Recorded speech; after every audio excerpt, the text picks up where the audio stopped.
Welcome back, guys, to the So What Show. We're coming back out of the destruction of Black civilization for this episode. You can go on and share to get the algorithm up, as well as like. You hit that notification bell, the one at the top, preferably with the ring all around the side of it for future reference. So let's get started. The destruction of Black civilization. Great issues of a race from 4500 BC to 2000 AD by Chancellor Williams. We are now going into the preview. Okay, so let's get started.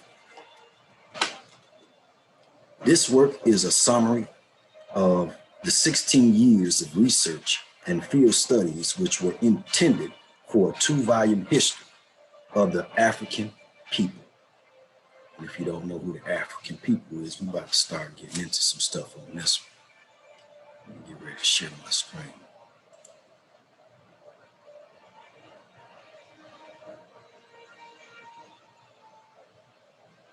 Man, I ain't even got one open. Let me see.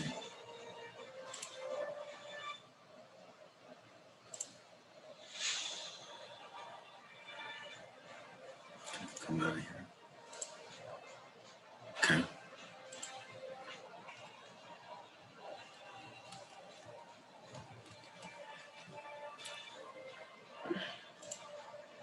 Let's get started.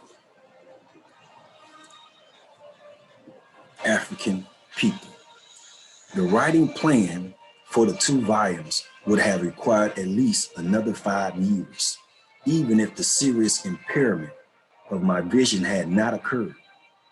In the meantime, there had developed an urgent need for the results of my research, which concentrated on crucial areas in the history of the Blacks that had been either unknown, known, or misinterpreted, or known by deliberately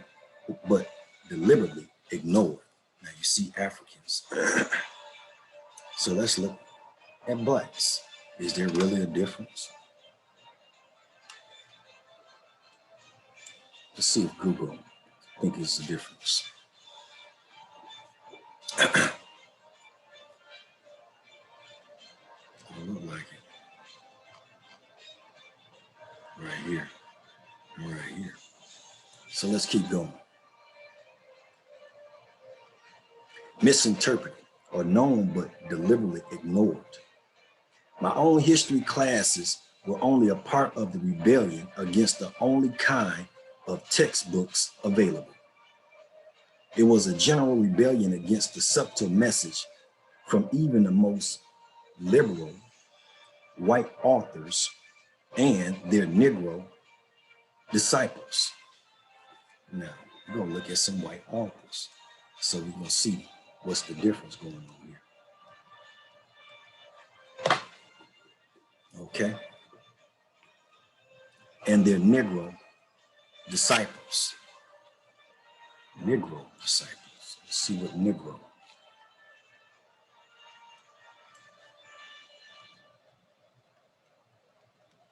Look like. Okay? You belong to a race of nobodies. You have no worthwhile history to point to with pride. The destruction of Black civilization, therefore, could not wait another 5 years just to be more detailed, impressive, or massive in scope. For reinterpretation of the history of the African race could be compressed into a small work for background reading, and so written that Black John Doe, cab driver or laborer, and Jane Doe, housemaid or waitress, as well as college students and professors could read and understand the message for their forefathers and foremothers. Let's see. He said, cab drivers don't know your history. Let's see. Calling you out. That's everybody see. Calling you out, say you don't know your history. I don't even see no Black cab drivers on here. Got one right here. Okay. Who else he called out?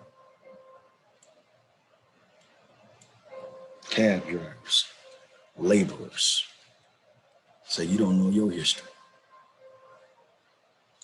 Then he said the housemaids.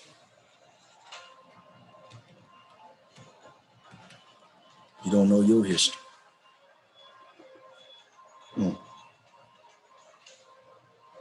Waitresses. So you don't know your history.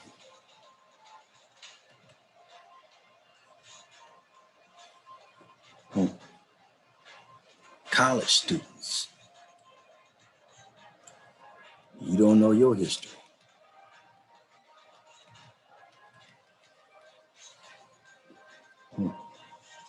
And professors. You don't know your history. Could read and understand the message from their forefathers and foremothers.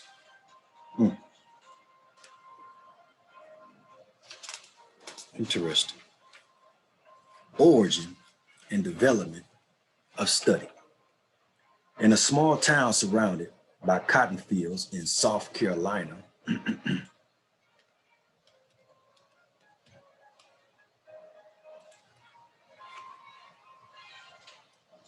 a little black boy in the 5th grade began to harass teachers, preachers, parents, and grandparents with questions which none seemed able to answer. How is it that white folks have everything and we have nothing? Slavery, how and why did we become their slaves in the first place? White children go to fine brick, stone, and marble schools 9 months a year, while we go to a ramshackle old barn-like building only 5.5 months, then to the cotton field. Why? In the 6th grade, one of our teachers, Miss Alice Crossland, helped me to become a sales agent for the Crisis and the Norfolk Journal and Guide. Let's see if I got this in here. Crisis.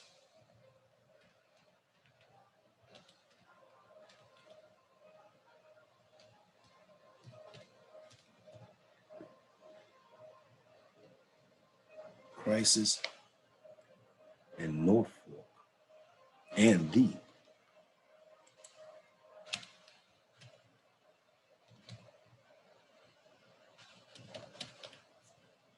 Norfolk Journal.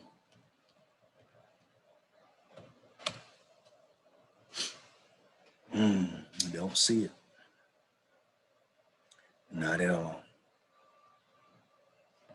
Must be real old.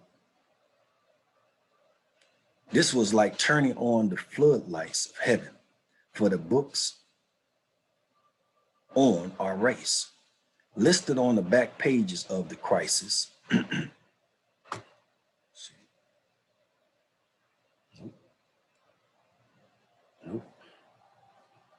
Of the Crisis started me off on their never-ending search, raising more questions as I progressed through school. Questions were answers, whose answers were even more perplexing. For having read everything about the African race that I could get my hands on, I knew even before leaving high school that one, the land of the blacks was not only the cradle of civilization itself, but that the blacks were once the leading people on earth. The leading people on what? The leading people on earth. 2, that Egypt once was not only all black, but the very name Egypt was derived from the blacks. Ain't that something? Did you hear that? Derived from the blacks. 3, and that the blacks were the pioneers in the sciences, medicine, architecture, writing, and were the first builders in stone and so on. So it said the first pioneers in sciences. Sciences. The first in sciences. The first in sciences. What else? Medicine. Medicine. What else? Architecture. Architecture. And what else? Writing. And what else? Builders of stone.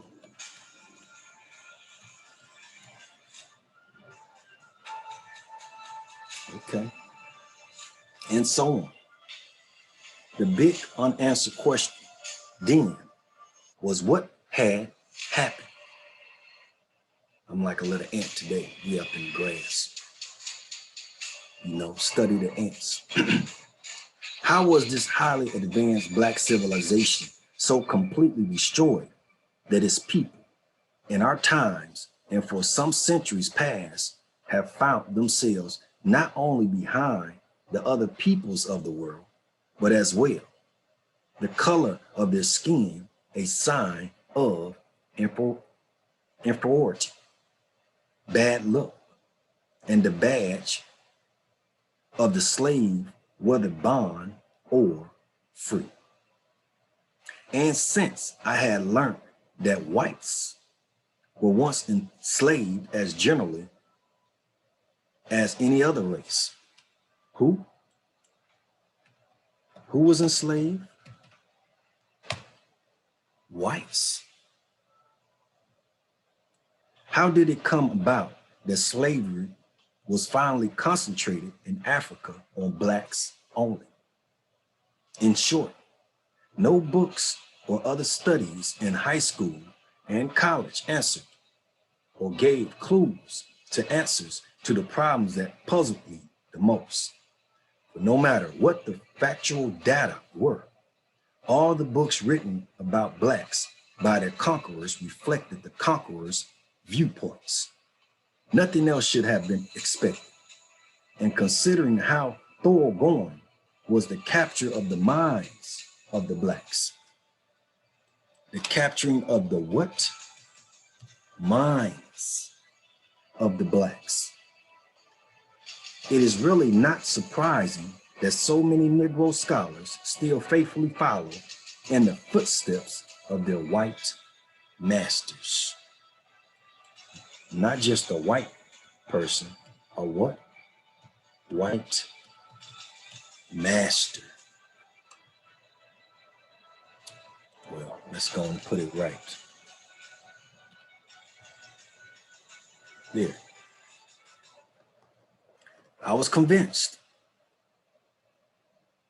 that what troubled me and what I wanted to know was what troubled the black masses and what they wanted to know.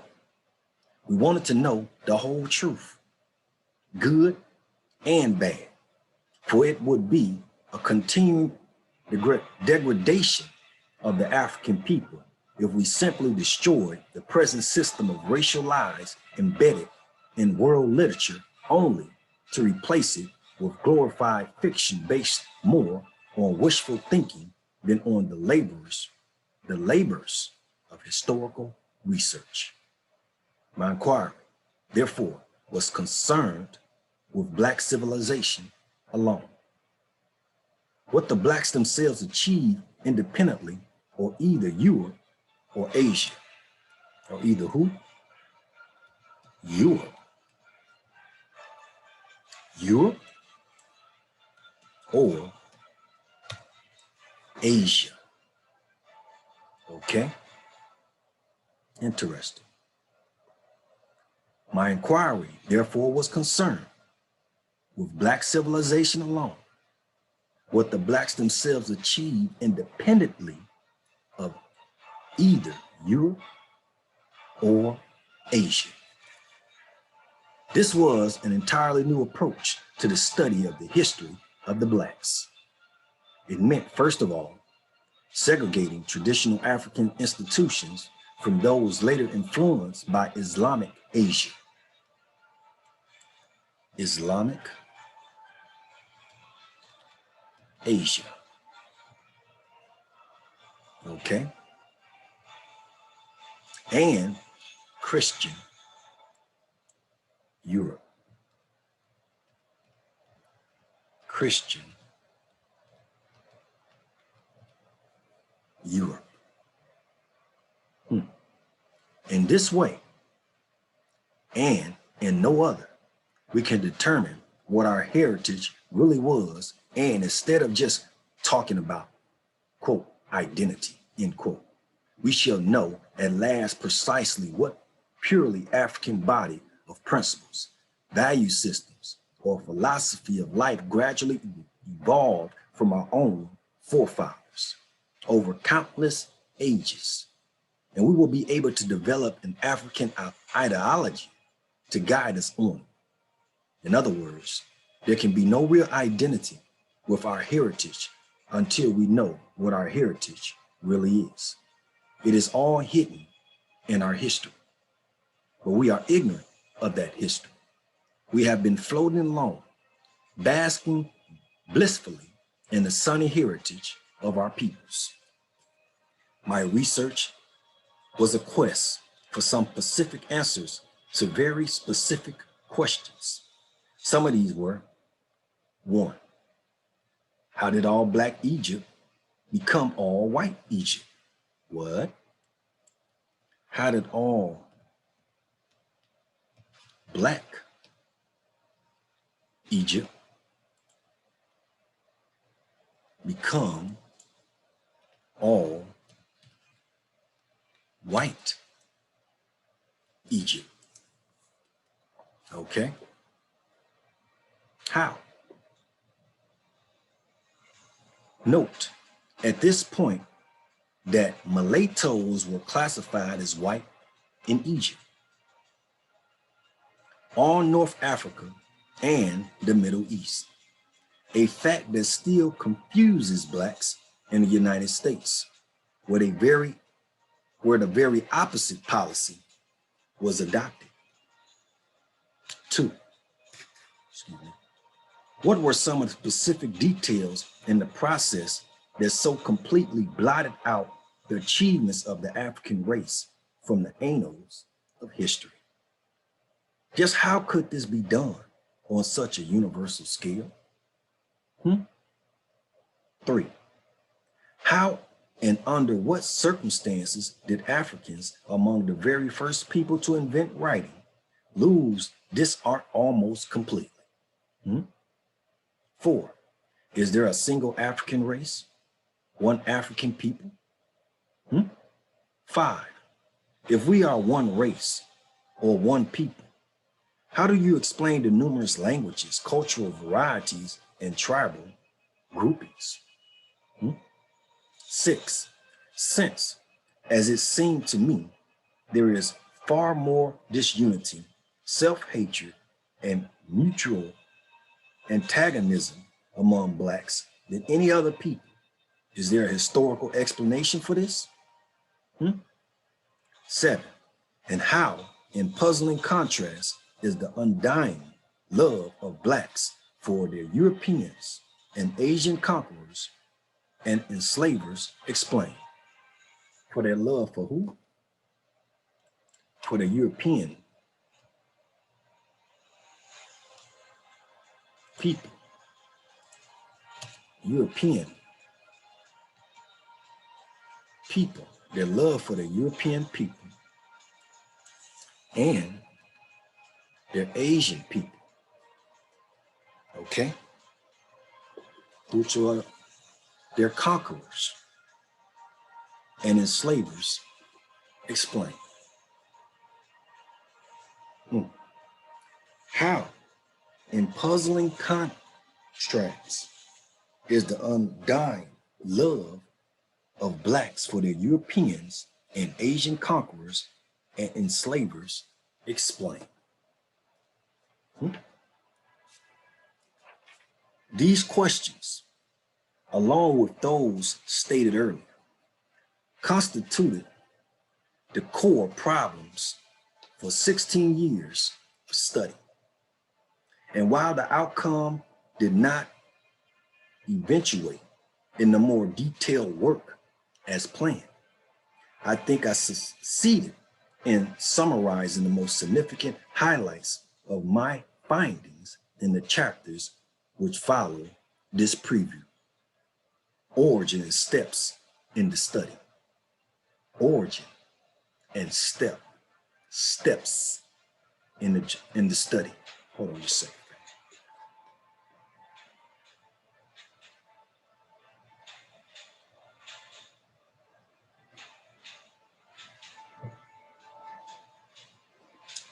Okay. 1.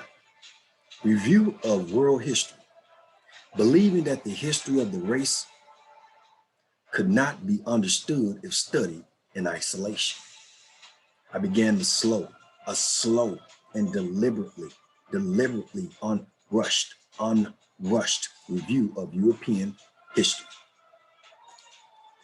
European history. European history. Okay? Ancient and modern. So, ancient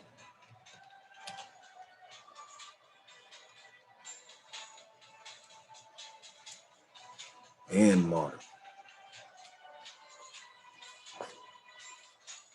Okay? And the history of the Arabs and Islamic people.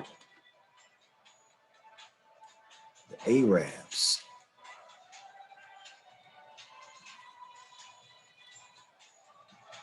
The Arabs and Islamic people.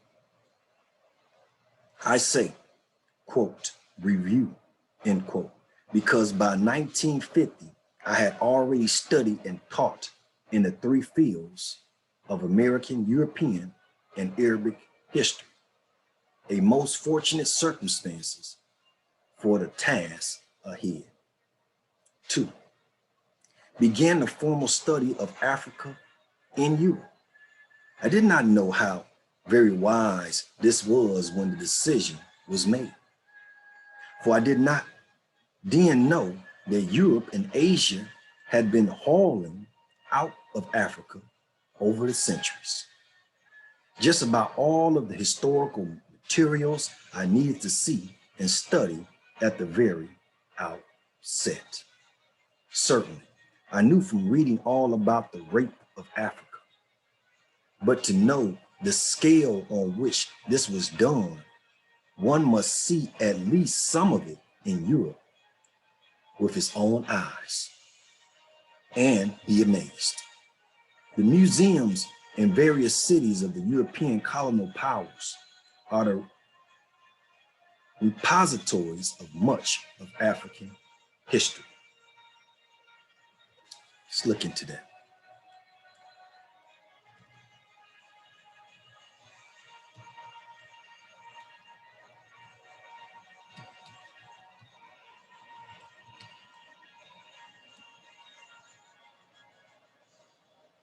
Let's look at this for a minute, family. Let's just look at this.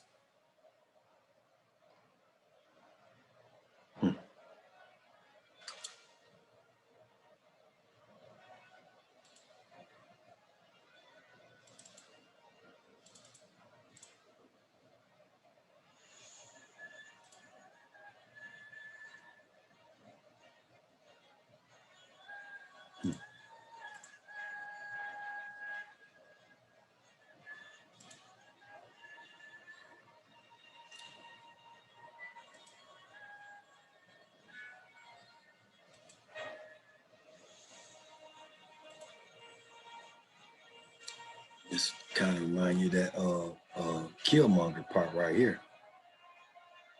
You grab that piece off of there.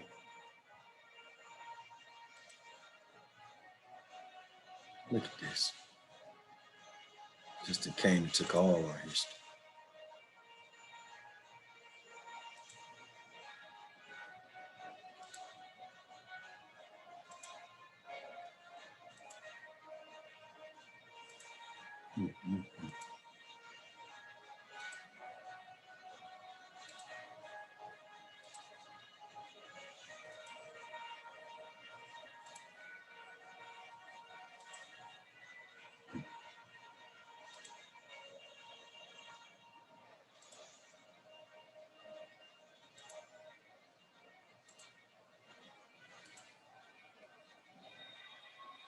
Look at it from way back. They've been collecting. Way back.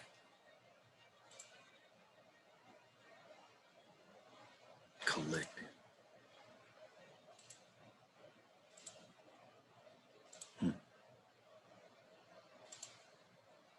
Amazing.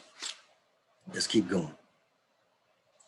3, documentary sources. These are available in both Europe and America. Reports of colonial administrators in Africa, parliamentary debates, reports and letters from geographers, explorers, captains of slave ships, and especially rewarding the reports and letters from missionaries to their respective societies' home offices. For the earliest records on ancient Africa to Europe, Greek and Roman sources were the most useful. See bibliographical notes. He said also the Greek and Romans. Now we know who the Greeks is, or the Romans is. They're the ones who killed Jesus, right? But they got the Greeks. The first Greeks were black. Let's go and look at it. The Greek people.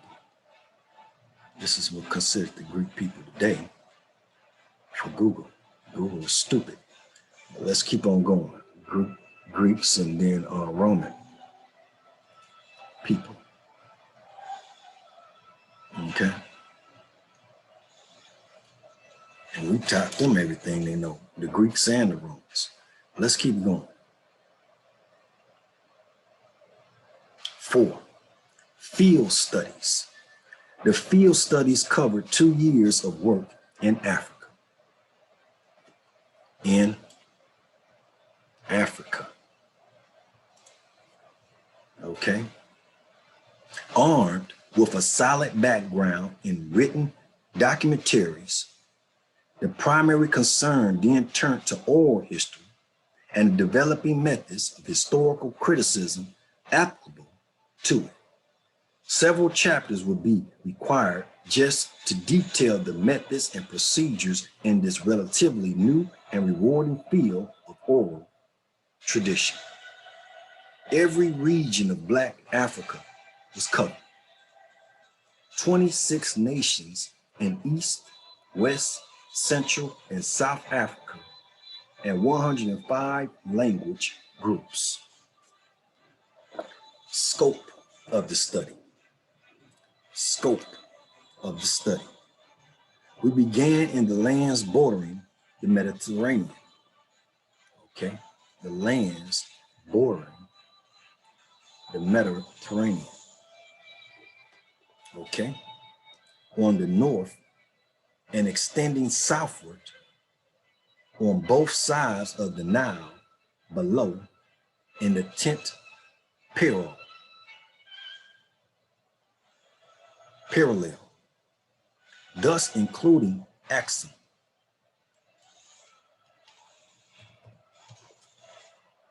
And neighboring kingdoms. This vast territory was the ancient Ethiopian Empire. The ancient Ethiopian Empire. Okay? A federation of autonomous and semi-autonomous kingdoms.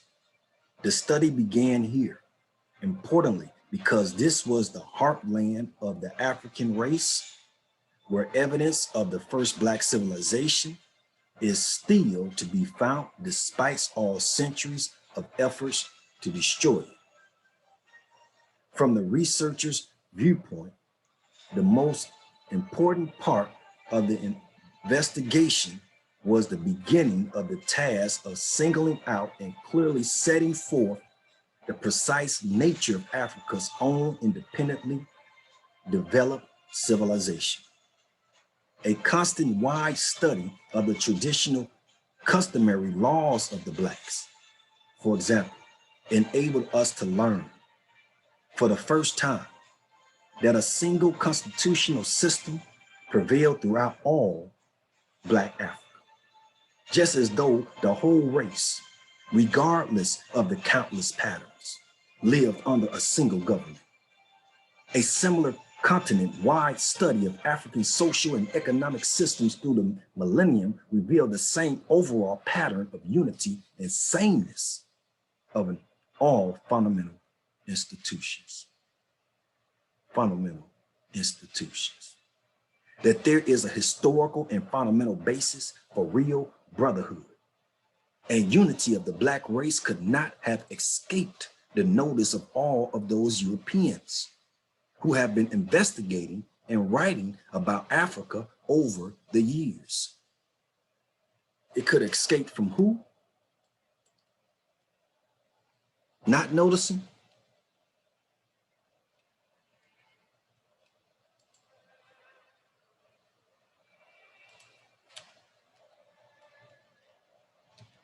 Who? Them not noticing. But why didn't they say anything? Why didn't you say anything? You let all that happen without saying one single thing? Really? Isn't that interesting? Let's look at that for a minute, family. Just look at it.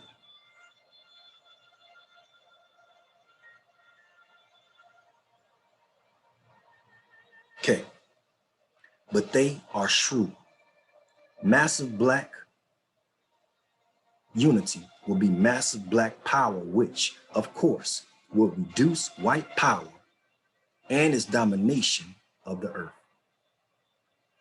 So white Africanists, writers always concentrate on the ethnic differences among Africans, the tribal antagonisms, the quote, hopeless, end quote, language barriers, the cultural varieties, and so on.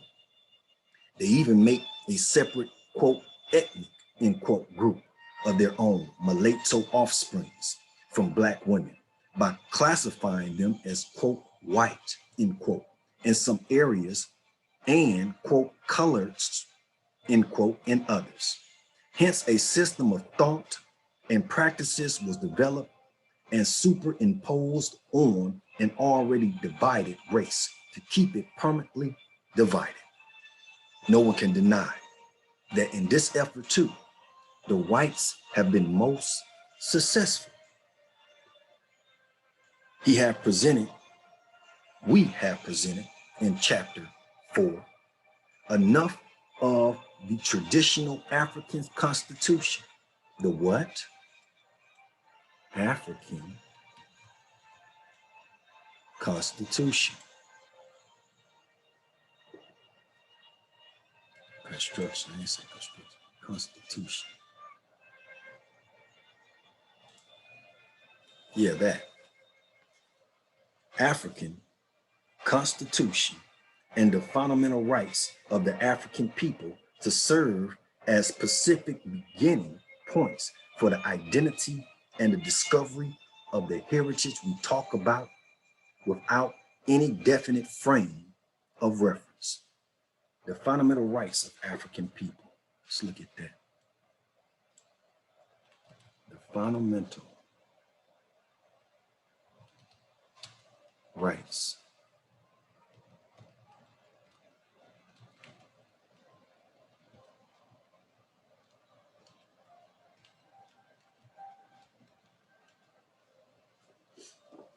Okay. Chapter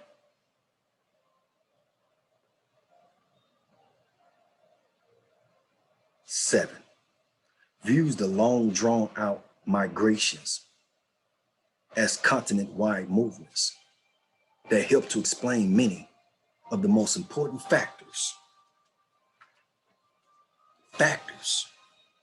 in the destruction of Black civilization. For the migrations help to answer the question, what happened to the African people? Or what caused them to descend from the highest place to the lowest among the people of the world? Even though the work was radically abridged and an innovation in historical research was introduced by going beyond all questions of doubt, the principal viewpoints of the work. It was the case study method by which a representative number of states from every region of the continent was studied. North, East, West, Central, and Southern Africa. In the view from the bridge, quote, view from the bridge, end quote. And in the final chapters, I make a more definite break from the quote, online, old line, excuse that, end quote, of history, historians. To be objective and more scientific, this school insists the research scholar should do no more than present the comprehensive and fully documented results of his investigations. There should be no, quote, subjective, end quote, commentaries, no editorializing. One should just present the factual data and leave interpretation and evaluation to the reader. This may not only be the correct viewpoint, but it is even beautiful for historians who represent the already arrived people who control the world. They can well afford the luxury and historical knowledge for knowledge's sake. The great satisfaction that comes from just knowing how things came to be. But the Black historian,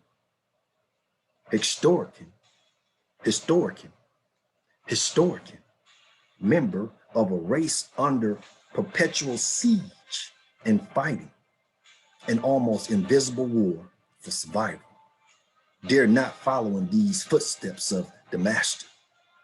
Quite the contrary, after faithfully researching and piecing together the fragmented record of the race's history, the task of critical analysis and interpretation should begin. What were our strengths in the past? In what respects were we most valuable? Where did we go wrong?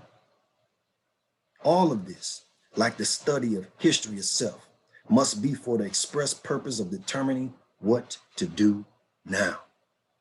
In short, the Black historian, if he is to serve his generation, must not hesitate to declare that he thinks the results of these studies mean.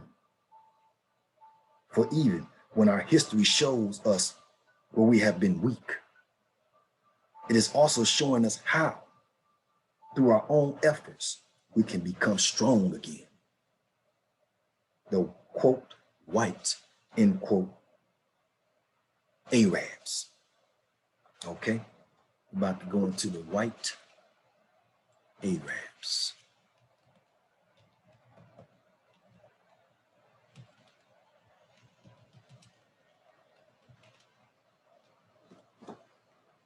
Okay.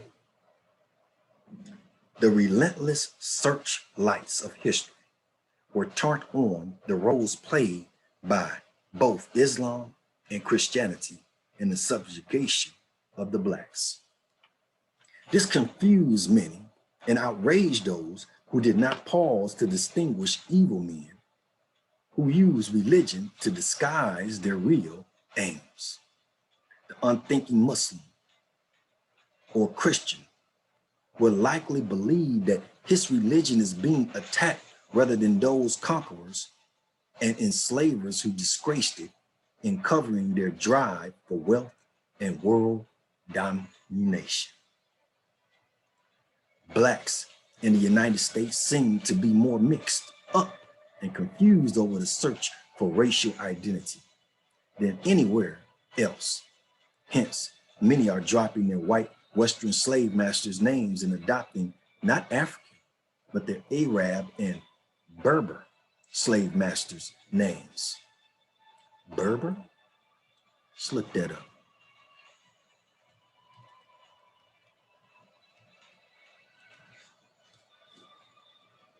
Okay. The confusion will continue, however, as long as the fact that millions of mulattoes in Arab countries are considered, quote, white, end quote, is ignored, along with the other fact that countless unmixed, sun-baked, desert-dwelling Arabs are not only brown, but some are very dark in color. All this darkening of the skin is in spite of the ages-old tradition of the thick cloth covering the face from the scorching sun. Indeed, not only did mulattoes consider themselves 100% Arab, but jet black Africans, whose forebears were in Arabia for generations, speak Arabic, and call themselves Arabs. Just as Black Americans speak English and call themselves Americans. In both cases, neither the Black Arab nor Black American thinks he is, quote, white, end quote. To repeat then, Blacks are in Arabia for precisely the same reasons Blacks are in the United States, South America rather, and the Caribbean islands, through capture and enslavement. In studying the actual records in the history of the race, therefore, the role of, quote, white, end quote, Arabs must not be obscured either by the Islamic religion or by the presence of the Africans and Afro-Arabs among them. Any more than we should permit white Europeans and white Americans to use Christianity to cover their drive for power and control over the lives of other people. 1. The term black was given a rebirth by the Black Youth Revolt. As reborn, it does not refer to the particular color of any particular person, but to the attitude of pride and devotion to the race whose homeland from times immemorial was called the land of the blacks. The land of the blacks. Almost overnight, our youngsters made black, co-equal with white in respectability, and challenged the anti-black Negroes to decide on which side they stood. This was no problem for many who are light or even near white in complexion, for they themselves were among the first to proclaim with pride, "Call me black." Those who hate the term but hold the majority of leadership positions feel compelled to use it to protect their leadership roles, like Michiet's. Call me black. You see it. The European journey. The European journey. So,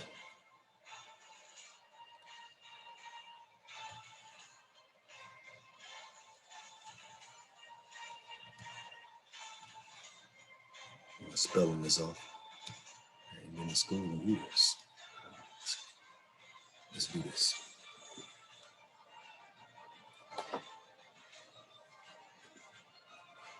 see how far we got to go, family. Be holding y'all for a good while on the preview. Okay. The European journey. In fact, we're on page 24. I'm gonna pause here. If I can get back up. Back. And we're back. It's a beautiful thing when you can pause your own thing instead of YouTube doing it. So let's get going. The European journey. I arrived in England. Let's go back to sharing here.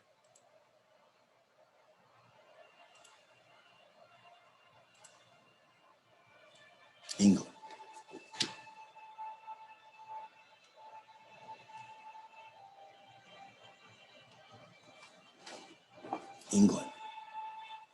I arrived in England in the fall of 1953. See how 1953 looked. To begin formal studies at Oxford University.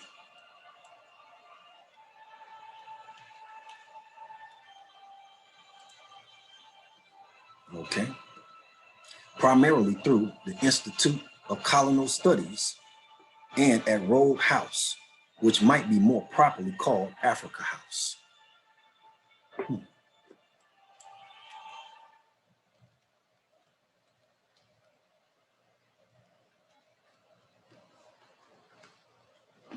don't think that's it. Okay, we get the picture. All right. In addition to the study of documentary sources on Africa, I had other objectives. One, I wanted a more direct close-up view of the European mind, its real attitude toward the Black world. I sought to study both. Two, the extent to which European wealth and power were derived directly from Africa. And three, the nature and philosophy of it derived directly from Africa. Excuse that. What's that?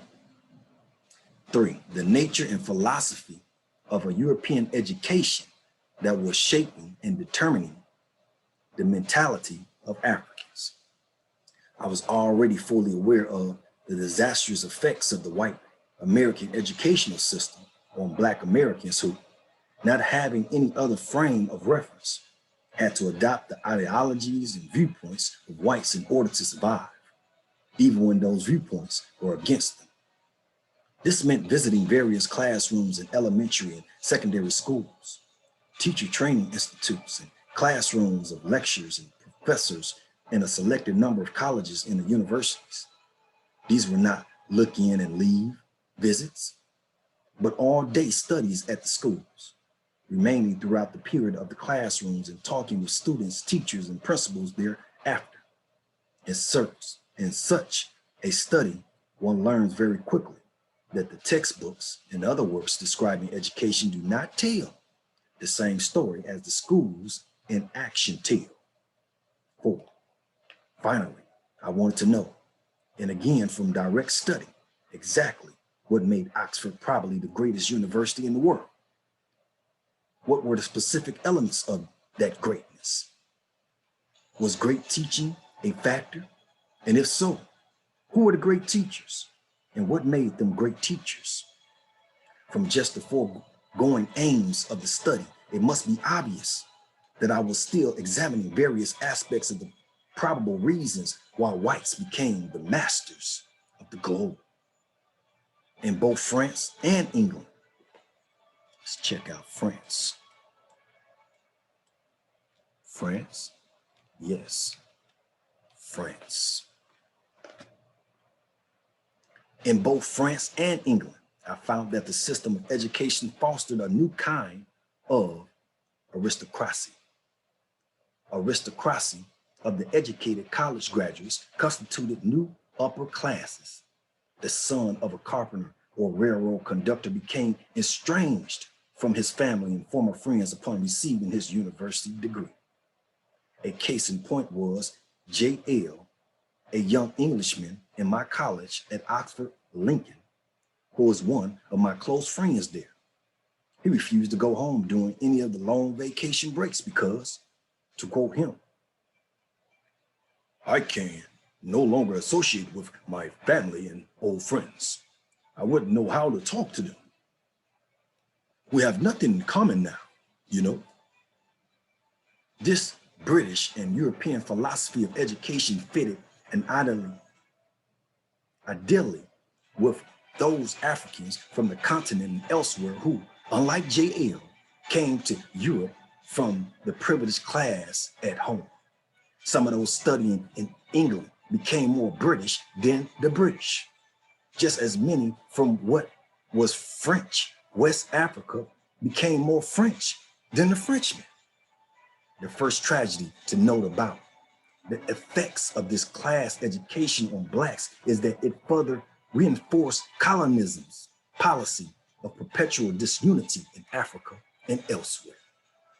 The line dividing these black, quote, upper, end quote, and quote, middle, end quote, classes from the black masses of their basic aspirations is more rigidly drawn.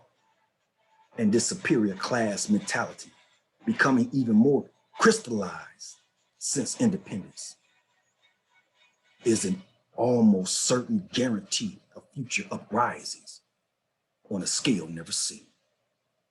The second great tragedy in the nature of what is called, quote, education, end quote, it is mainly rote learning. The ability to memorize phrases, concepts, and other required data. Thinking is neither required nor expected. Critical analysis and evaluation of subject matter are not required, but the ability to absorb and recall is required. The brilliant scholar then is one who can readily quote authorities and remember well his bibliographical sources. So we have a generation of black scholars who continue to amaze students by mouthing the doctrines and viewpoints of their white teachers, like so many robots without minds of their own. Yet study under white teachers and professors should be the most rewarding, and it can be if you do not enter white institutions with a head like an empty pitcher going to a foundation to be filled. I was safe and richly rewarded during my studies in white universities only because I happened not to be so naive that I expected the viewpoints of the conquerors to be the same as those of the conquered on matters relating to our place in the world. Elsewhere, I have emphasized by reputation that some of the most fruitful sources for study came quite unintentionally from white scholars. A case in point was at Oxford. The course was the history of colonialism in Africa. The presence of 2 or 3 blacks in the class, while obviously uncomfortable to some, was generally ignored. For African studies were of long standing and integral part of the imperial system. They were not planned for Africans at all, but for the future administrators of the empire in Africa. So Professor Madden was pointing out in this lecture how difficult and even impossible it was to rule Africans in view of their, quote, wild and most primitive system of democracy, end quote. For just as fast as African kings or chiefs undertook to carry out British laws, which displeased the people, quote, the people would remove them from office, end quote. Therefore, this, quote, primitive African democracy had to be destroyed, end quote, because before the British system of indirect rule could be effective. The point here is that these sneering remarks by an eminent British historian revealed to me an entirely new field of research. That lecture led me into the study of one of the most significant developments in the entire history of the Black race, an ancient system of democracy existing before Greece, evolved from a continent-wide constitution that governed the whole African people as a single race. This all-important finding was arrived at by comparative studies of African customary laws in every region of the continent. The Europeans were confronted with a real social democracy that existed long before the term, quote, socialism, end quote, and quote, democracy, end quote, were invented in the West. For Dr. Madden, not the Madden of football, even though in some ways, same mind state. For Dr. Madden, it was, quote, savage, end quote, because the people were the real rulers in fact, and not merely in theory. The field studies. The field studies. Insofar as the study of African history is concerned, I regard direct investigation in the field in Africa as of the highest importance. This field work should be undertaken only after thoroughgoing research in written and other documentary sources. The study of available written sources, their evaluation, and the mounting archaeological records are all the first major phase of African research, and I would say a prerequisite for field work. The field work was mainly concerned with oral history. I had noted in my studies of sources of noted historians that many who decried oral tradition as, quote, unreliable, end quote, never failed to use it themselves to supplement or give added validity to their work. The fact is that neither written nor unwritten records should be accepted as true without verification. Although 2 years were devoted to the field work, the ground covered was possible only because of careful advance planning and the scheduling of areas and groups in each country months ahead of my arrival. These had to be in the hinterland, or quote, bush country, end quote, generally far away from the westernized urban centers, for our quest was not for the long-standing tradition of either Islam or Christianity in Africa, but for the more ancient tradition of Africa itself. So vast and untapped is the real history of the African race that I, myself, have only scratched the surface of what is yet to become, yet to be done. Some of the areas to be explored by future historians are set forth in pages which follow this chapter. A major research project should not be undertaken by a single individual. That was my mistake. Hence, the 16 years of work that a research team of 8 or 10 persons might have completed in 3 or 4. The kind of well-organized research teams required for in-depth studies may be difficult to promote because of our pitiful go-in-alone individualism.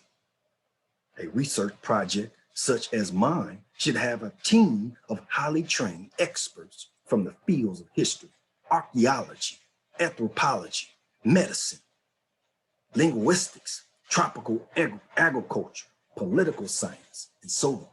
Man, I can't wait till we get this Soil Show book club so we can get some of these from all fields and go through this book together. The widely ranging scope of the study minus a team was possible only because of the interest and active support of certain African governments and the unforgettable help of the people in every region and country.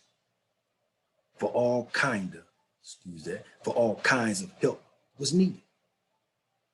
As indicated above, Such had been prearranged. And I will be putting at the bottom of this video my affiliates link. But if you go in the middle, matter of fact, at the bottom of my affiliates link to join the ABS institution, you can make a contribution to the So Us Show, okay? Shortly. I don't think I've inputted that yet, but will be soon. So let's get back to it.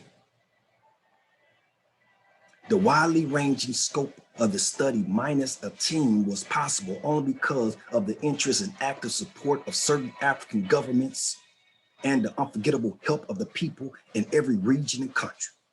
For all kinds of help was needed. As indicated above, much had been prearranged.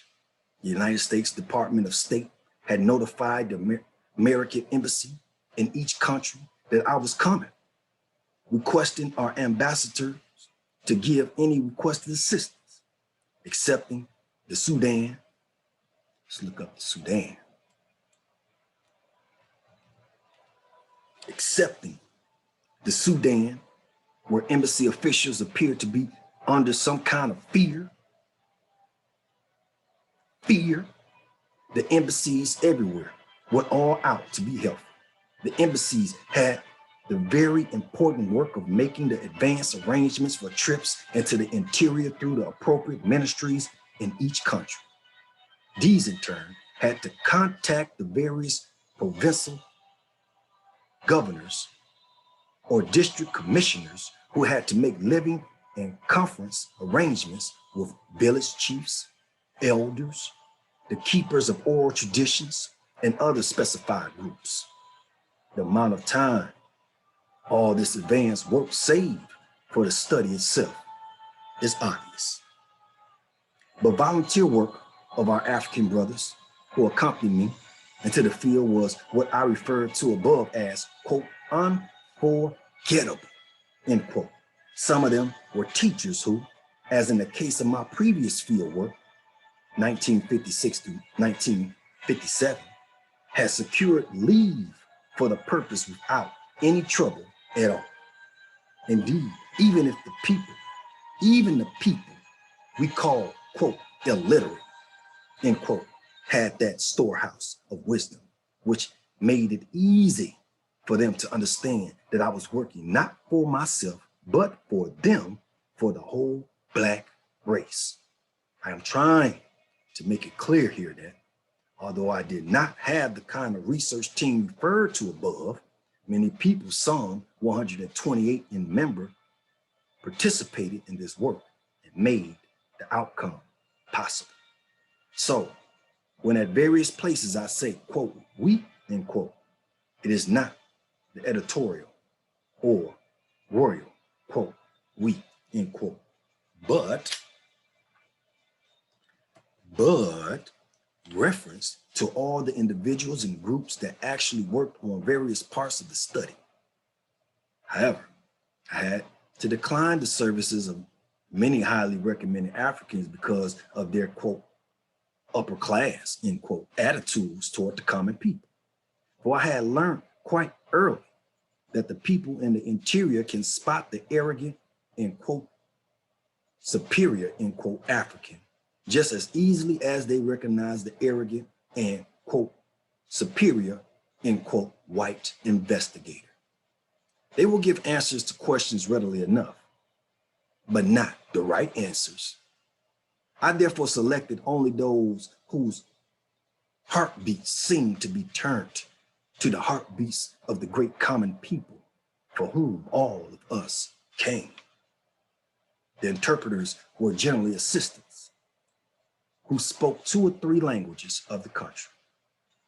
An entirely new kind of assistant was the verifying interpreter. They were used to double check the interpreters who sometimes would not precisely convey your question or interpret the exact reply. There were training sessions before and during the field work. In those fortunate cases where we had 4 or 5 competent assistants, one of the interpreters remained with me. while the others worked on special assignments in different places in the area. The documentary research in the United States, which preceded the other preliminaries, was not done entirely alone. Some of the most important areas of my study in ancient sources were rechecked in independent studies by a select group of graduate students in history. Their assistance in reappraising such early sources as Manetho, Herodotus, Josephus, Strabo, Abu Salah, et al. Was invaluable. Foremost among these was the Reverend Carrollton J. Hayden. So let's look these up for a minute here. Herodotus. Herodotus. Okay.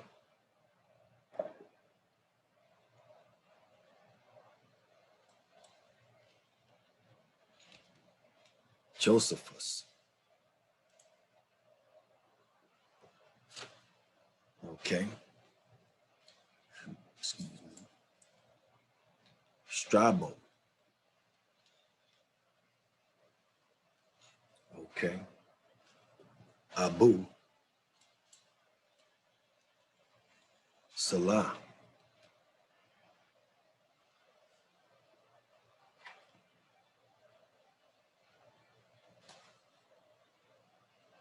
Okay. I don't know if that's him. Look to you. Maybe that's him. I don't know. But anyway, let's keep going. Reverend Carrollton J. Hayden. Reverend.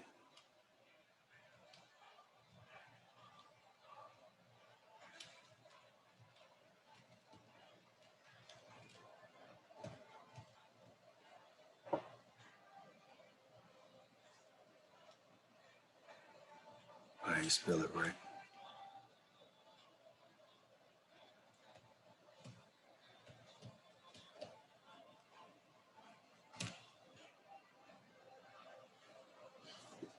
Okay, look like this may be him right here.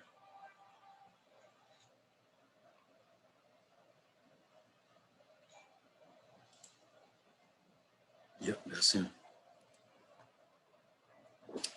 Blow him up, blow him up. All right. In concluding my remarks on the field studies in Africa, some comments of 4 of the countries visited are in order. In the Sudan, the authorities did not want me to work in or even visit the all-Black southern provinces in the Sudan family.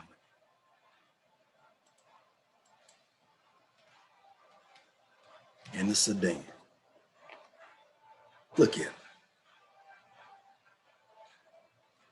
Their 15 years of rebellion against the Arab North had caused the whole vast area to be officially, quote, sensitive, end quote, and therefore barred to outsiders. The suggestion was that I confine my studies to the northern Sudan. This I refused because I had been previously assured that the rebellion had been, quote, completely crushed, end quote, and that, quote, peace and quiet, end quote, prevailed everywhere. Besides, I could only find Islamic institutions in the north, institutions of which I already had foreknowledge for years of special study and teaching, as indicated above. The American Embassy in Khartoum,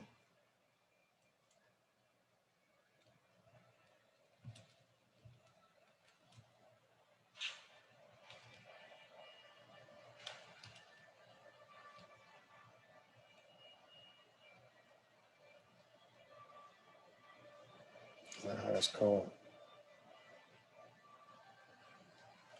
Something like that. There it is. Did none of the preparatory work about which I gave the other U.S. African embassies so much praise. Although it had 6 months notice before my arrival, and they maintained a strictly hands-off policy after my arrival.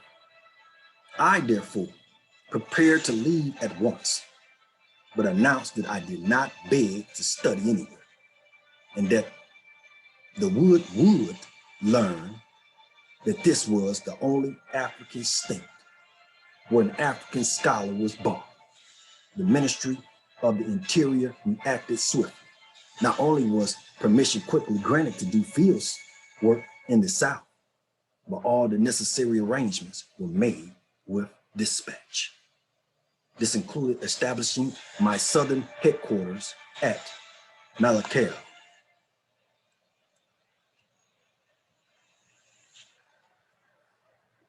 Okay.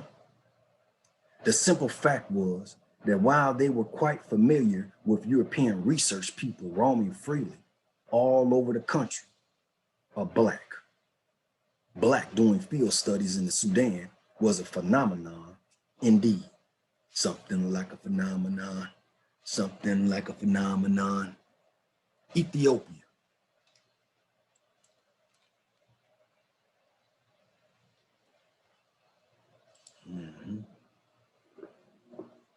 The new name for Abyssinia. Okay. That up.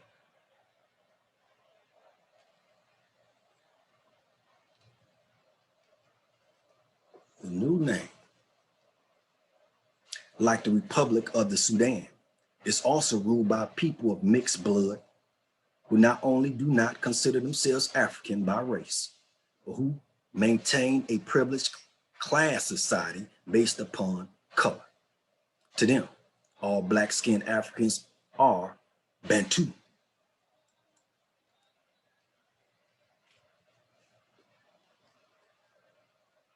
To these, they feel superior by reason of white blood. And their discriminatory practices are just as subtle and real as those of the whites. And although the enslavement of black-skinned Africans countries in both countries, and although the enslavement of black-skinned Africans continues in both countries, even in our times, both the Sudan and the new Ethiopia have adopted the, quote, brotherhood front, end quote, since the sudden rise of so many independent African states. This enables the Sudan to serve as the, quote, bridge, end quote, between the Arab world and the new black states, and thus control or influence their international policies through the United Nations. United Nations, okay? And Ethiopia is able to control more directly or influence Black Africa through Western backing in establishing the headquarters of the Organization of African Unity in Addis Ababa and pushing Haile Selassie into the key role or continent-wide leadership, thus blocking the, quote, dangerous, end quote, influence of Kwame Nkrumah. So let's look this up, the Organization of African Unity.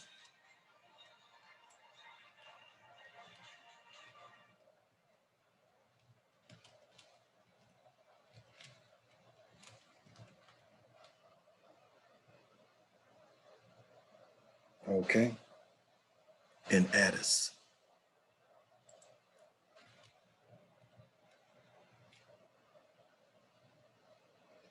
Okay. Let's look up Haile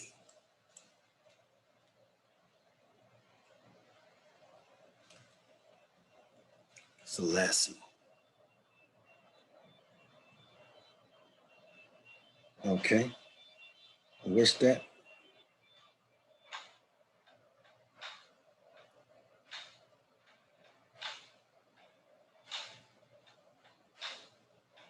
And Ethiopia is able to control more directly or influence Black Africa through Western backing in establishing the headquarters of the Organization of African Unity in Addis Ababa and pushing Haile Selassie into the key role of continent-wide leadership, thus blocking the, quote, dangerous, end quote, influence of Kwame Nkrumah.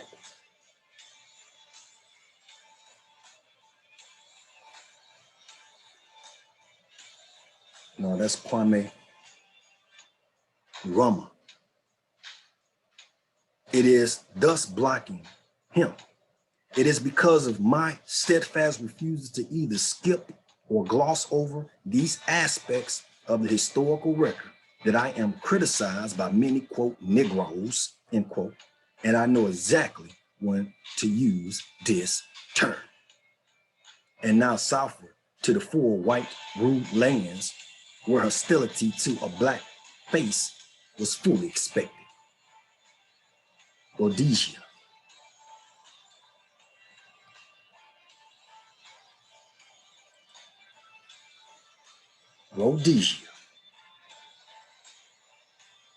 in South Africa.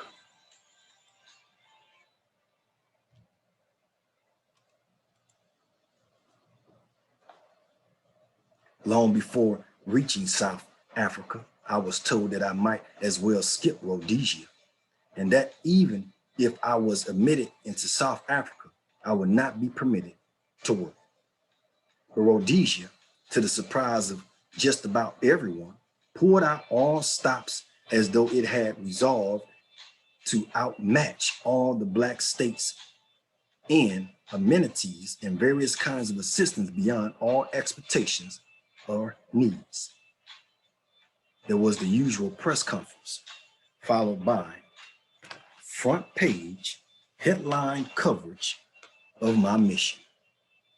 The other surprise was an invitation for TV and radio broadcast to the nation. Our Zimbabwe.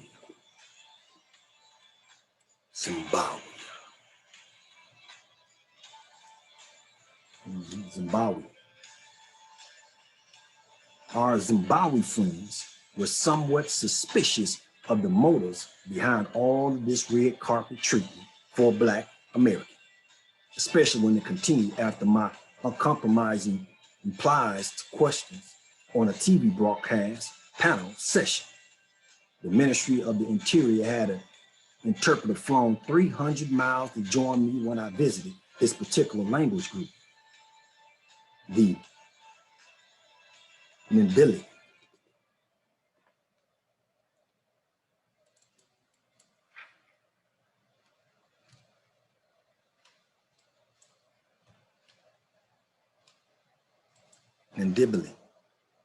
The Ndebele. The only objectionable incidents occurred when, on two different occasions, in different places, two district officers offered to attend my meetings with chiefs and the council of elders. I objected, and the matter was closed. Finally, South Africa. The situation in this country is so ridiculous that, far from allowing myself to be incensed with rage, I found it amusing. The unremitting brutality of these whites against the blacks leaves them in a state of permanent fear. They seem to consider every black man not a potential, but an actual threat. And what they are occupied with every hour is unbelievable until you are actually in South Africa. My passport was a, quote, mistake made somewhere, end quote, going back to South Africa. Nah.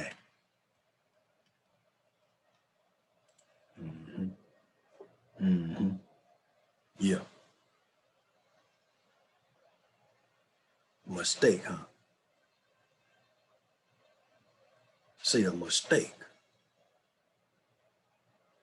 I, of course, had no intention to do field work in South Africa, but had to pass through it to reach the surrounding countries then under British rule.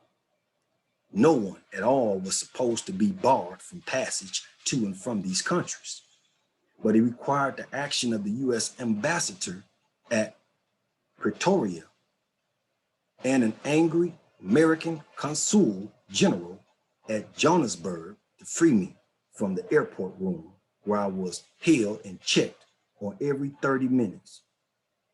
Okay, let's look that up. Pretoria.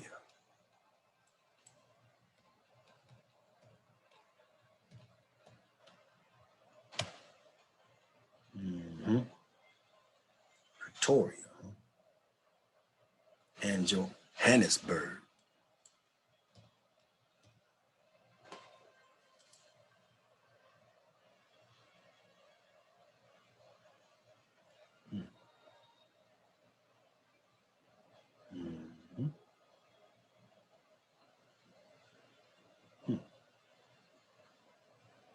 To free me from the airport room where I was held and checked on every 30 minutes. Even when the Consul General arrived in person, the authorities insisted that I must not enter the city, but be taken under guard to the train for Switzerland.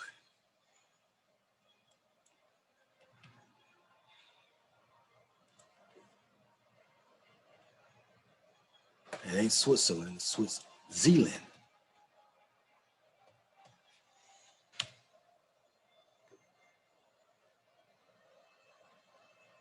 Swaziland, really. Swazi.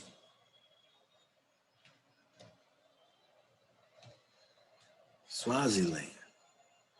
Okay. Swaziland. What I referred to above as amusing were incidents such as excited policemen rushing to flag down the big Cadillac because they could so quickly spot a black face before they saw the seal of the United States embezzled on the sides of the car with the American flag flying from the hood. An African is a member of the black race, and from times immemorial,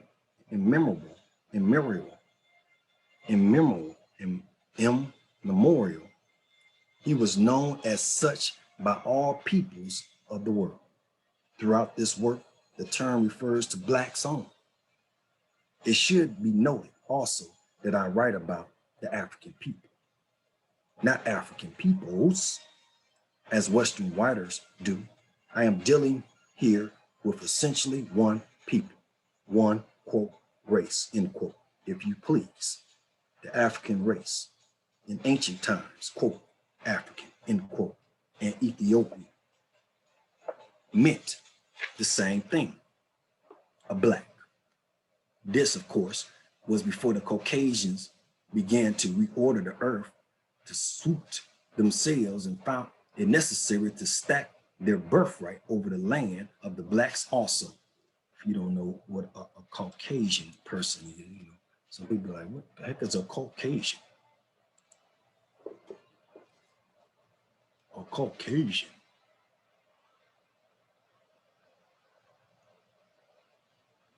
Basically a white person. They sure ain't putting too much up in here on it. But anyway, from the Caucasus Mountains. Let me show you.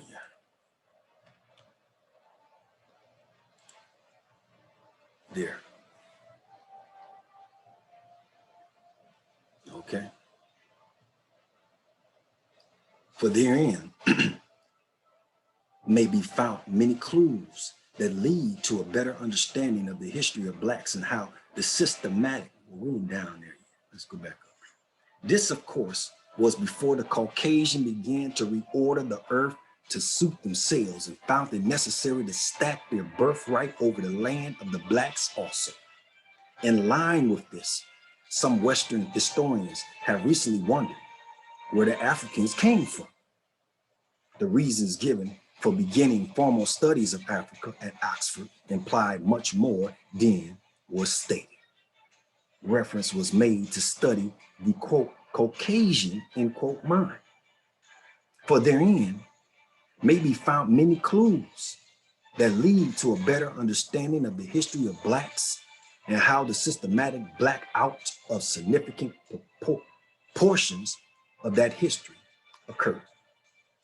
That is why I urge those students who intend to accept the great challenge of basic research in this discipline to go into, quote, enemy territory, end quote.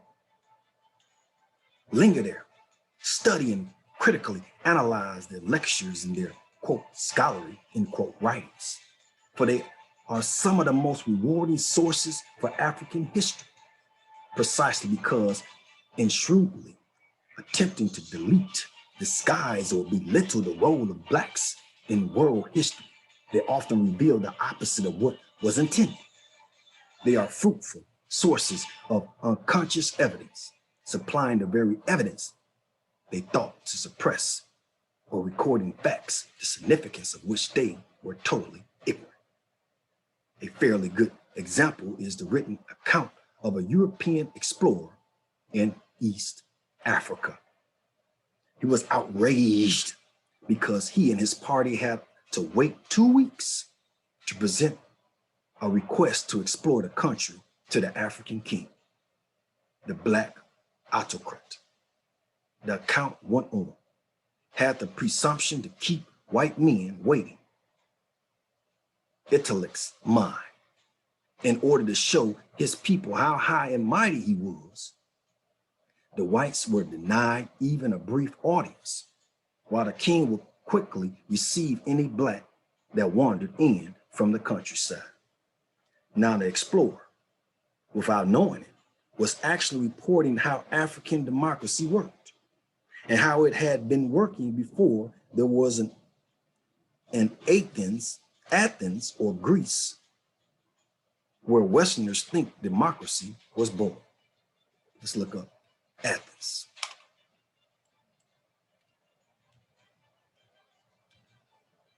Athens, this right here. Greece. Is there anyone left? Is there any more? Greece. Where Westerners think democracy was born.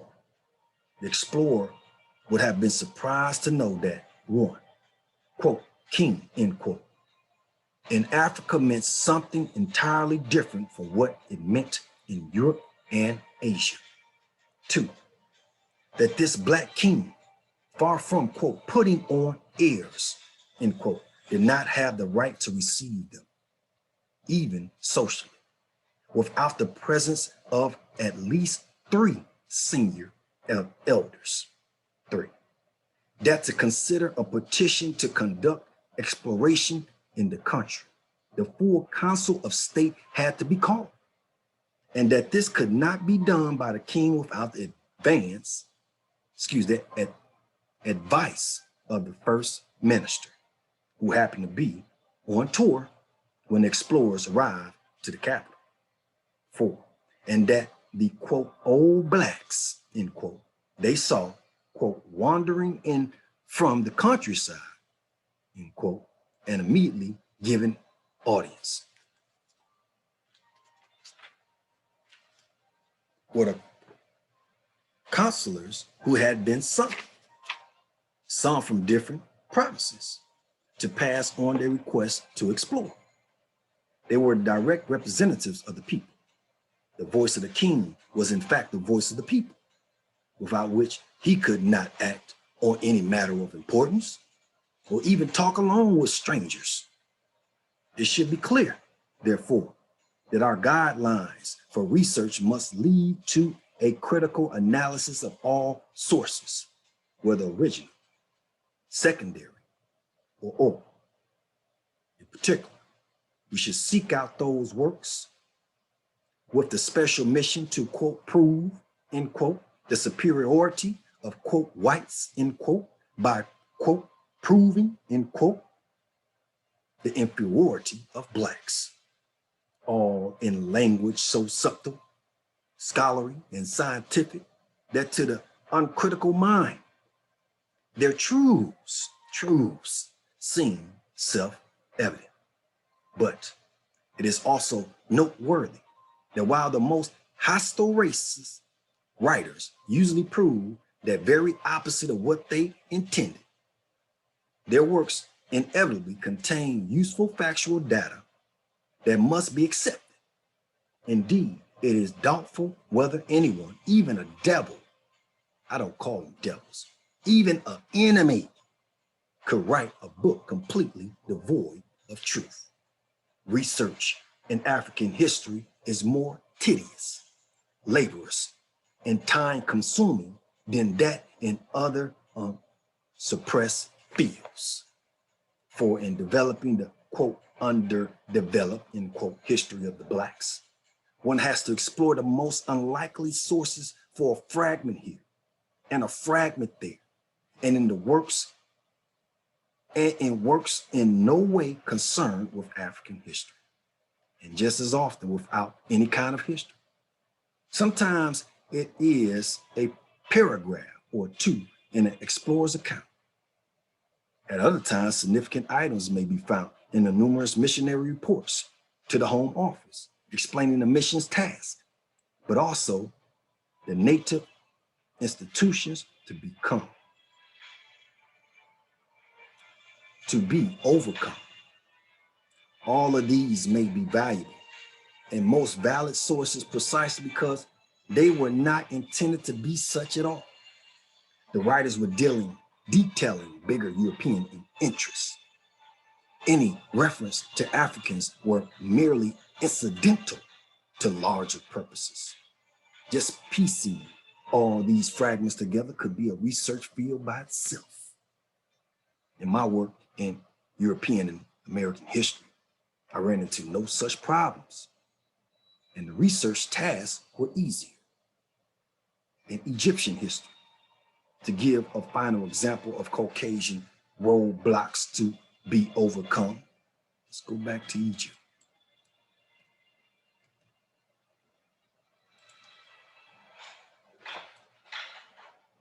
Overcome, one has the extra time-consuming job of identifying the numerous Black giants of history who have been classified and effectively disguised as Caucasians over the centuries. First of all, one must know the various names that refer exclusively to Blacks and by which they were known throughout the ancient world. In addition to the more widely used African and Ethiopian, they were also known as Thebians. Look at this.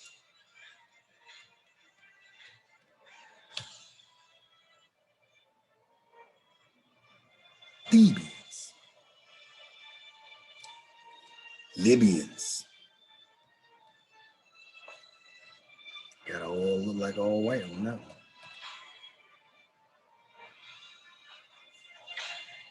Just took it.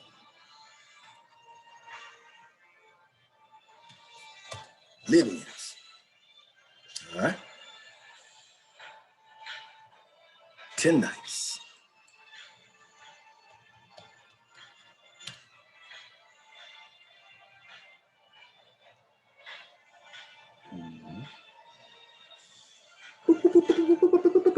Right there. All right. Nubians. Pretty sure all gonna pop up Black on there. Let's see. Cushites.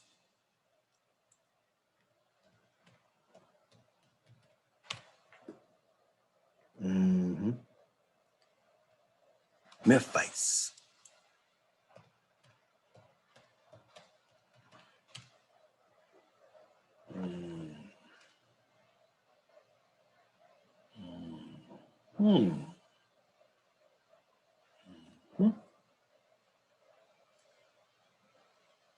Numidians.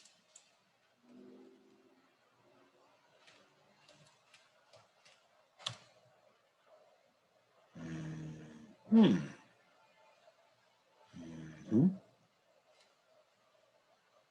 so on. Even before white Asians gained the ascendancy in any of these areas, they were present in relatively small numbers. Was significant to identify them as the leaders and achievers of whatever extracted the attention of the world. Another trick, the very opposite of the American law and practice, was to classify Africans with, quote, Caucasian blood, end quote, as Caucasians. If any of those who classified turned out to be notoriously characters, pro-African or anti-white, they were loudly proclaimed and contemptuously called, quote, half-breeds, end quote. Kind of sound like with the Latinos today, things of that nature, calling themselves white. It's already ain't nothing new. The millions of early blacks who were forced either by circumstances, just like the mulattoes, ain't nothing new. The millions of early blacks who were forced either by circumstances or expediency to replace their own names with Asian and European names only added to the problems of historical identification. Do you see that today too? Far from becoming baffled and discouraged by the more painstaking basic research required, the student of African history must accept the challenge as a 20th century mandate that is essential to the salvation of the race in the most literal sense. They will need the active support of Black governments and predominantly Black institutions of learning. You hear that? Black governments and predominantly Black institutions. Stand up, wake up. Stand up for your rights. These should be actively sponsored. 1, comprehensive basic research programs. 2, research teams for field studies, especially in the history and archaeology. And 3, a thoroughgoing teacher training program for history and other related disciplines online today. What? Indeed, are Black institutions of learning waiting for the young people to show the way? Well, that'll be shaming you. The simple truth is that what is needed first is active pioneering initiative. Financial assistance would then be forthcoming even from unexpected sources. Black inertia is the main problem. There is still too much dependence on white scholars to do our work for us. I have written elsewhere that as long as we rely on white historians to write Black history for us, we should keep silent. Just shut up about what they produce. They write from the Caucasian viewpoint, and we are naive indeed if we expect them to do otherwise. All the ballyhoo about their, quote, scientific objectivity, end quote, to the contrary, notwithstanding. All right, let's see how much more we got to go here. We got a while to go. So we're gonna take another break at this time. You won't notice it, but I will. All right. And we're back. Take this time to like, share, and hit that notification bell, and the one at the top preferably, with the beans on the side for future episodes. Now let's get back to it, family. Also check the descriptions below so you can join the ABS institution, where you can be with us in more business opportunities as far as producing businesses for yourself, as well as entrepreneurship for yourself. And if you already have a business or you're already an entrepreneur, we will help expand you worldwide. All right, so let's get back to it. That's my affiliates links on all of the buttons below. And one of them is even for the solo show business. I'll be having one for the book club, everything else shortly. But I'm a student myself, so as I grow, you will see the difference. as you can see now with the background and my read. Okay, I'm in a more peaceful mind state. I ain't got to worry about what's on the side, on the left, and the right. And I can focus more on my reading. Isn't that beautiful? Look how God is blessing us. Let's keep going. Theoretical framework. Theoretical framework. Over the years of studying African history, certain propositions and theories evolved quite naturally as guiding headlights in the explorations. A few of them are set forth here. Some previously stated or implied. One, that Africa, let's put Africa back on the map. You've seen me enough over a century. Okay. Put Africa back on the map. All right. Put Africa back on the map. Yeah, like this. Yeah. Certain propositions and theories evolved quite naturally as guiding headlights in the explorations. A few of them are set forth here, some previously stated or implied. Like we ran through that one. Let's go back here. Okay. One, that Africa, all Africa, is the native homeland of the Blacks, and that the Asiatic peoples who occupied North and Eastern Africa, even though they may have been there centuries, are no more native Africans than are the Dutch and British, who likewise occupied and control the southern regions of the continent. What? The Dutch? Let's go look at the Dutch. Let's go beam down over there. Dutch town. Yeah, Dutch. Got the black face. Interesting. Is it that interesting? The question of where the homelands are from which all of these invaders came is not debatable. It's non-debatable. Two, Blacks were among the very earliest builders of a great civilization on this planet, including the development of writing, sciences, engineering, medicine, architecture, religion, and the fine arts. Now, there's a few more he added on this side. So let's go look at it. He said, engineering. Engineering? Yes. Engineering. Okay. What else? Religion.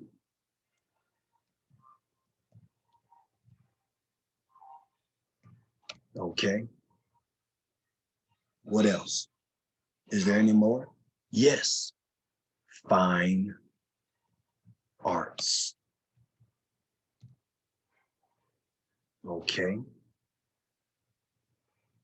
3, the story of how such an advanced civilization was lost is one of the greatest and most tragic in the history of mankind and should be the main focus of research studies in African history. 4, Asian imperialism, though rarely ever mentioned, was and still is even more devastating for the African people than that of either Europe or Africa. Which one? Asian. Think about it. The Arabs' white superiority complex is not one whit less than that of Europe or Africa or America, although their strategy of, quote, brotherhood, end quote, deceives naive Blacks. Who? The Arabs. Okay. I got this guy up there be at the 7-Eleven like this. It seemed goofy to me. I be getting arguments with him sometimes. Him and the owner. You know, and because I don't play that stuff. I ain't even told him I'm a black man. I told him I'm a God. You know, we get into some you know, intellectual quick debates with a couple of words because of the actions. But I don't be playing with it. But let's keep on going.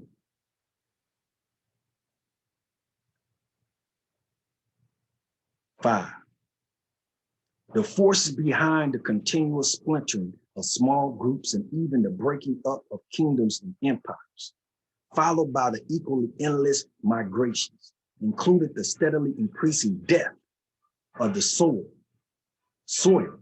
and advances of the deserts, the drying up of lakes and rivers, along with the attending change of the climate and always certain internal strife, all combined with invasions and famine to become a way of life.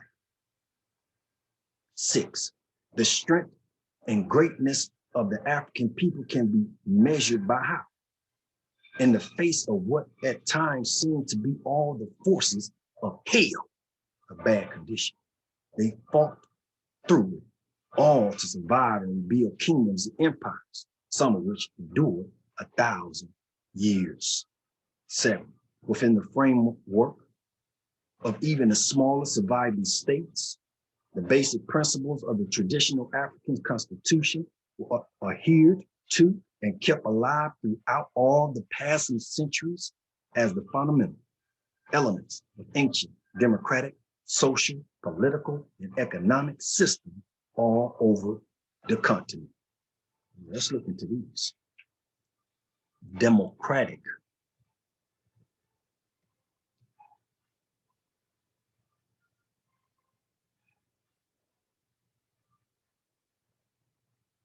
Democratic. You wonder why Egypt is Washington D.C. is copying off of Egypt layout. Well, black man the one who laid it out for him. But anyway, then you got on the social level. What you mean on the social level? Yeah, we was the first social media. Yeah, we was the first social medias out here. Who you think created the internet? Who you think really created the internet? Huh? Even on a political level? Yes, even on a political level. And not just that, economic. They just copied and made it suit for them. They try to boot us out and use it for wicked purposes.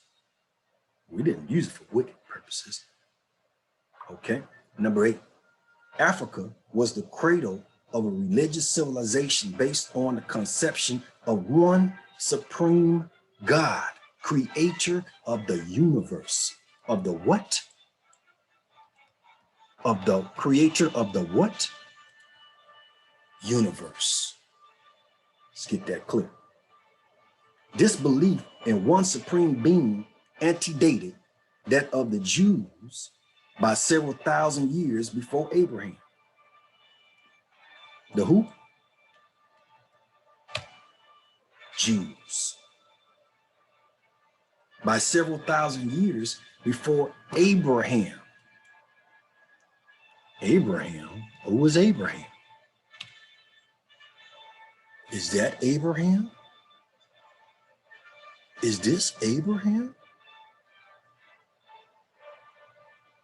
And the role of the numerous sub-deities on whom Western writers dwell was exactly the same as that of patron saints in the Christian world. What is a Christian? Isn't a Christian a person who's crystallized through the will of Jesus Christ? advance further the theory that the early wandering Hebrews, who are Hebrews? Who are Hebrews? So numerous in Africa, received many of their religious ideas in Africa. For there it was that Abraham, did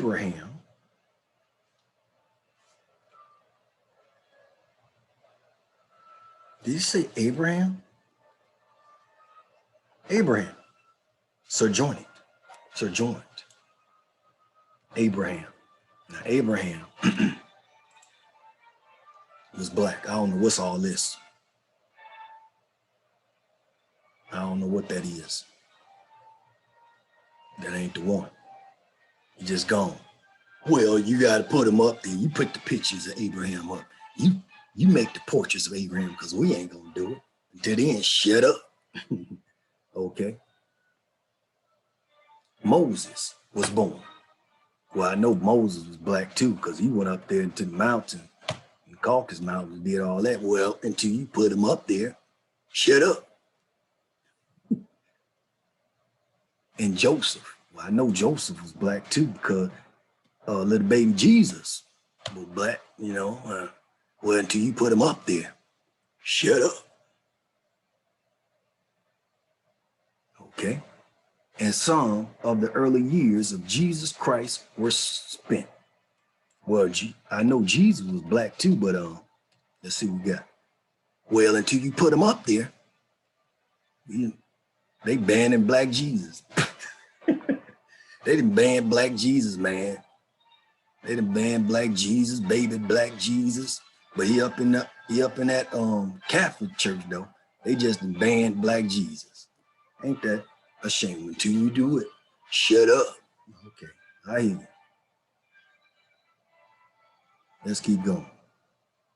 There is no question that even centuries after mulattoes and Asians emerged as the only Egyptians, they still regarded Black Africa as the chief source of the spiritual, the land of the gods, or the land of the spirits.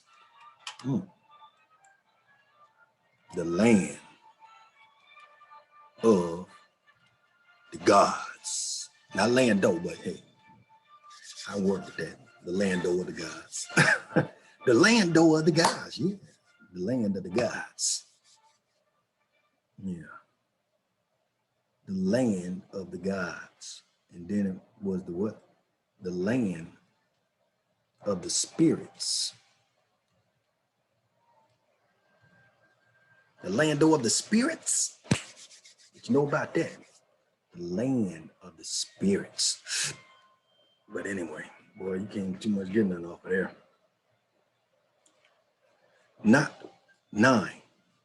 Notwithstanding the remarkable civilization they developed even millenniums before Christ, and the amazing rebuilding of empires in spite of the great dispersions, notwithstanding all of this, African people fell far behind in the forward march of the rest of mankind because, in addition to the destructive forces of nature on the continent and the hostile force from without, they, the African people, further enshackled themselves with their own hands through certain aspects of their social institutions and beliefs that stood as roadblocks to progress even where conditions were favorable. Sound like YouTubers today, don't it, on the social media? Let's go back. There ain't nothing new. Look at what y'all doing to yourself. Let's go back on the social media. Ain't just YouTube, whatever other tube. You ain't nothing new. Look at you. Watch this. Look at yourself. Look in the mirror, man. Look at yourself in the mirror, man. Because we about to show you. Further, they, the African people, further enshackled themselves with their own hands, typing and stuff, texting, chatting, all that, with your own hands through certain aspects of their social institutions and beliefs that stood as roadblocks. You're putting up roadblocks for yourself to progress, even where conditions were favorable. Even when you had the favor of being able to just go through it, you put your own roadblocks up. You got to get rid of y'all coons, okay? No more buttermilk biscuits for you. I'm whip biting on it. Don't give them a goddamn biscuit bite. Don't give them one biscuit. Don't give them a crumb. Tell them to turn back and seek a crumb. The scholars wore on the blacks. The scholars wore on the blacks. This work begins where the history of the blacks began, in Egypt, northern Ethiopia, and the Sudan, southern Ethiopia. Thus, at the very outset, I clash head on with the Caucasian version of African history. My focus then is on the great issues in the history of the blacks that emerged from this confrontation with white scholarship. For while I have covered much of the same ground explored by scholars before me, I have generally reached different conclusions than theirs, and from the same body of facts. Let us pause for a moment at this point. I have made a blanket indictment of white Western scholarship on Africa. If it cannot be sustained, and it won't, it should never have been made, but it was made because you created us. Correct. They are brought under fire at various points throughout this work. The kind of work, as I also had stated, should be absolutely needless in the closing years of the 20th century. The case against Western Africanists is rather fully set forth in the work itself, but may be outlined here as follows. 1. First of all, they are not ignorant of the true history of the blacks. Silly. Including their achievements as builders of one of the first great civilizations on this earth. Ancient writers say it was the very first, and they, Western scholars, know all about the authentic early and modern sources. Slowness. Now I'm gonna keep it straight funky with you. They simply ignore and refuse to publish any facts of African history that upset or even tend to upset their racial philosophy that rests so solidly on premises sanctified by time that they no longer need to be openly proclaimed. 2. They are, understand me, unwittingly promoting the steady march toward a world conflict between the races. Yet they are doing what they feel they must do, understand me, in faithful obedience to their Caucasian culture, the racial pattern of which emerged in the 17th century. The steadily conquest and enslavement of a whole people made it imperative to create both a religious and scientific doctrine to assuage the white conscience. Conscience, rather. Their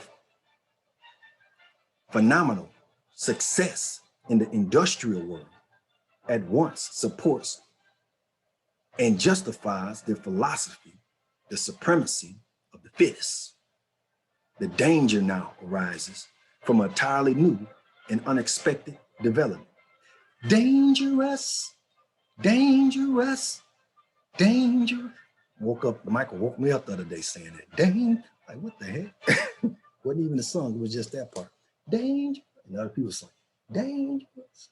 Like, oh my goodness, what's going on here? Okay.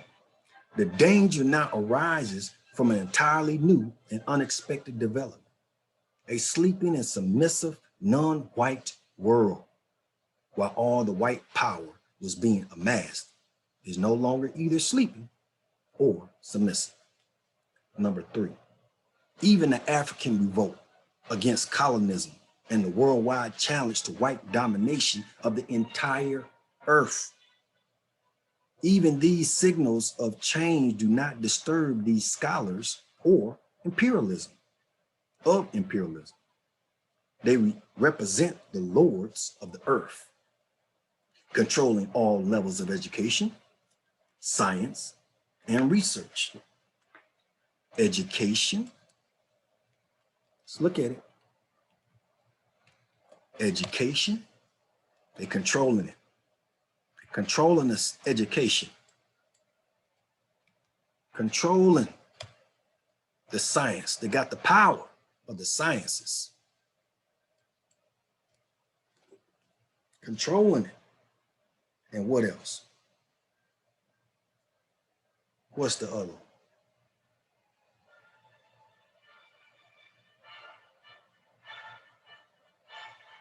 Trying to find it. Maybe you done found it already.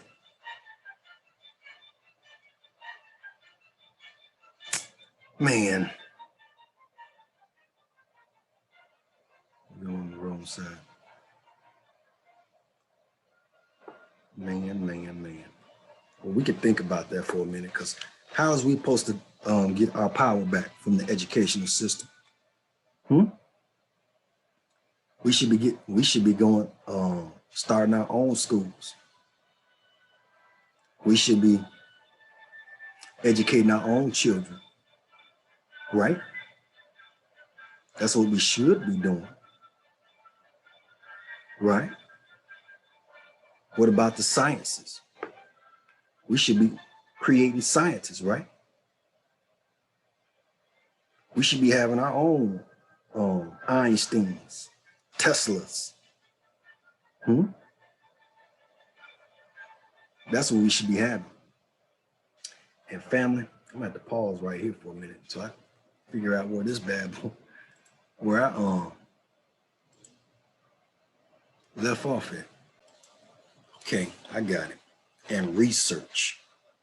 So let's go on and go back out now.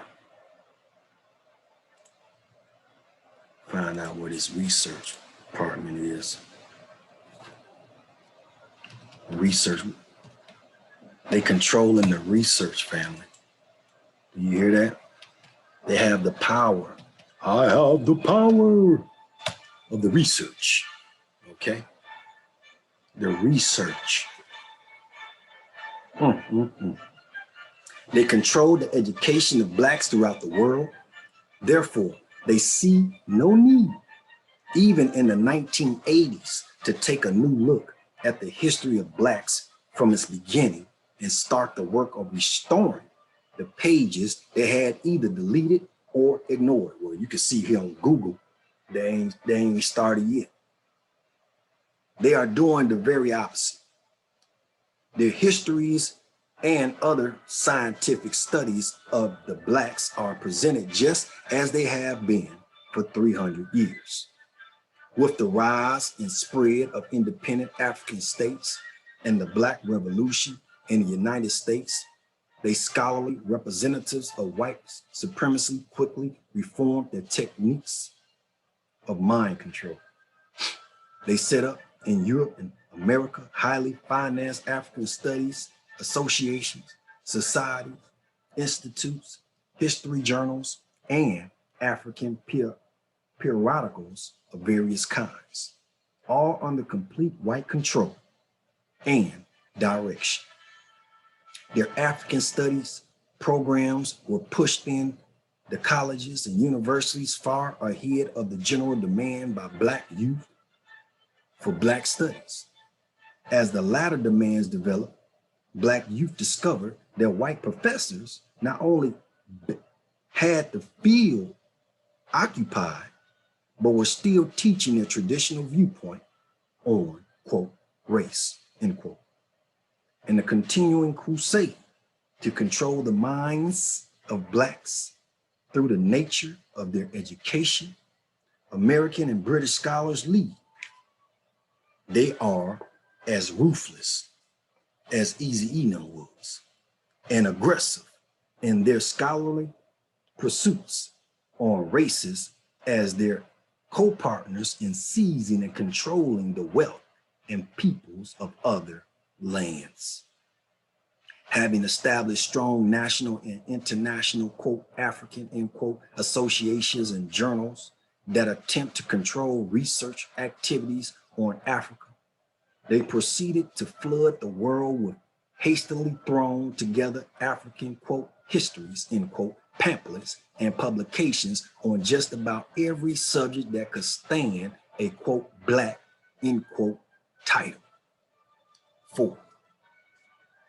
From their all-powerful, quote, position of strength, end quote, they continue to arrange and rearrange the world as it pleases them, naming and classifying people, places, and things as they will. In the United States, whites known to have any amount of, quote, Negro blood, end quote, no matter how small, are classified as Negroes in Africa, North Africa in particular. They do the very opposite. Blacks with any amount of, quote, Caucasian blood, end quote, are classified as, quote, white, end quote. This scheme was rigorously applied in the history of Egypt. For example, they did that to me. I go to the South, they say, you white man. and then I go back to the hood. What's up, nigga? Oh boy, let's keep on going. Up north, let's keep going. Blacks with any amount of, quote, Caucasian blood, end quote, are classified as, quote, white, end quote. This scheme was rigorously applied in the history of Egypt, for example. Now that was North said white, and they call us niggas as we got older. But in the South, we was considered Black. That's what it was. Let's keep going. Okay. This scheme was rigorously applied in the history of Egypt, for example, where even unmixed Black pharaohs became white, and the original Black population was never referred to as Egyptian at all. The Black kings who founded and ruled from the first dynasty are disguised as such, while the Sayyid kings, white, of the small areas of Lower Egypt are presented as the pharaohs of all Egypt, even when African pharaohs were on the throne of Upper Egypt. Okay, let's look at the Sayyid kings.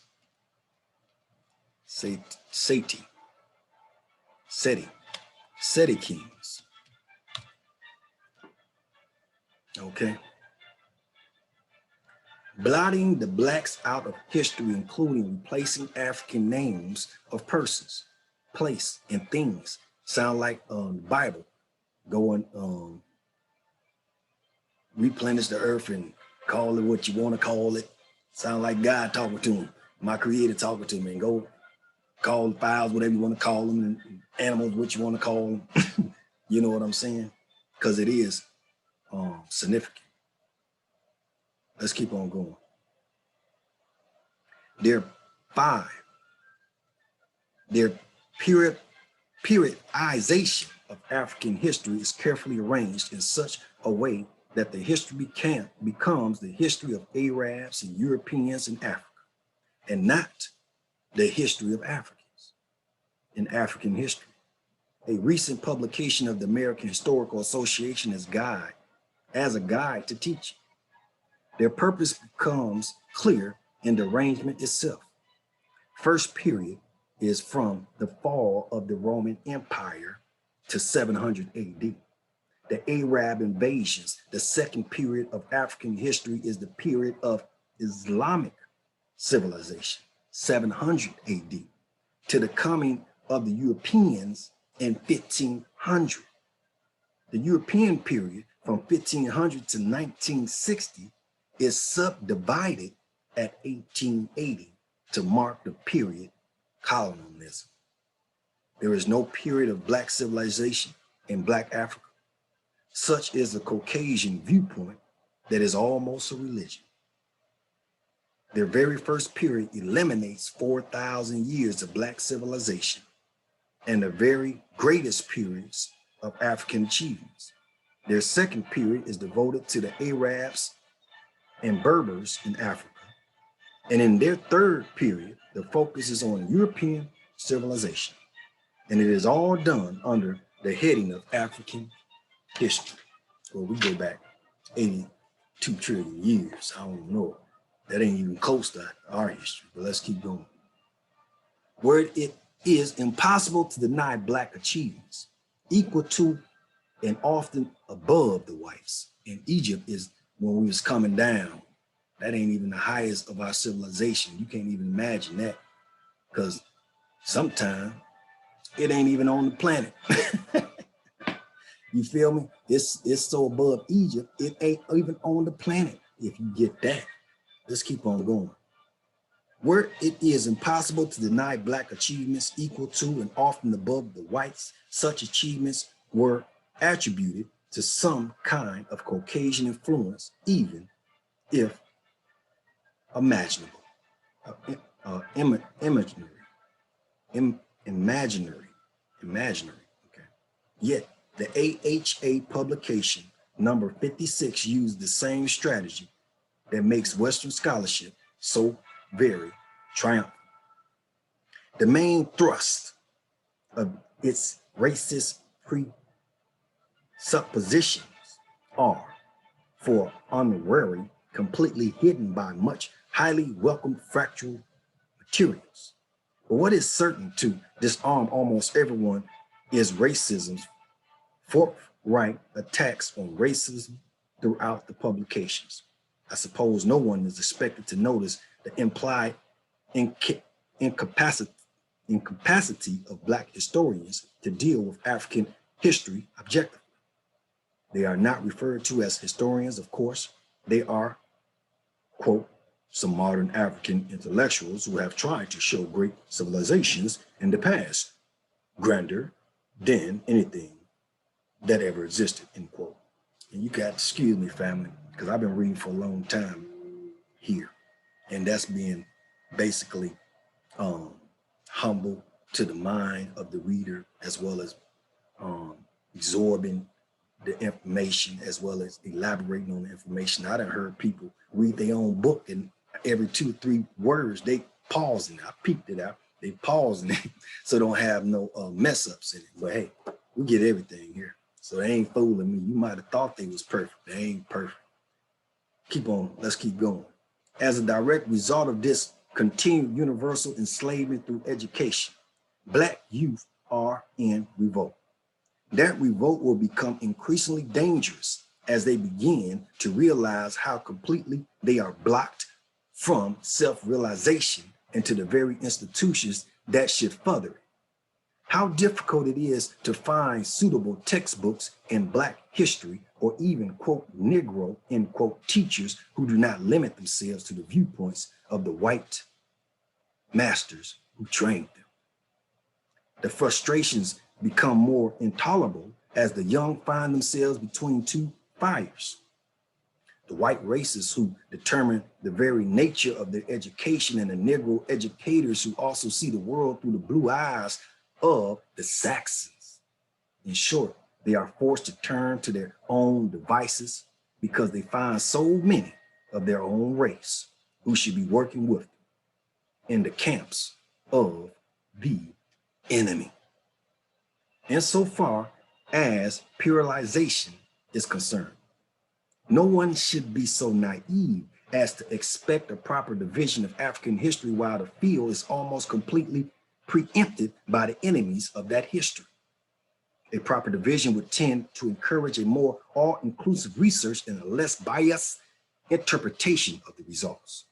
Neither will happen until a new generation of Black research scholars and historians take to the field, becoming the foremost authorities in their own right. Black historians, not a single one of whom will fall in Professor Philip D. Curtin's category of Black intellectuals who tried to show great civilizations in the past gender than anything that ever existed. Let's look this man up. Professor Griff? No, not Professor Griff. Professor Philip D. Curtin. See if he pops up. There we go. Right there. Dies at 87. Okay. Keep going.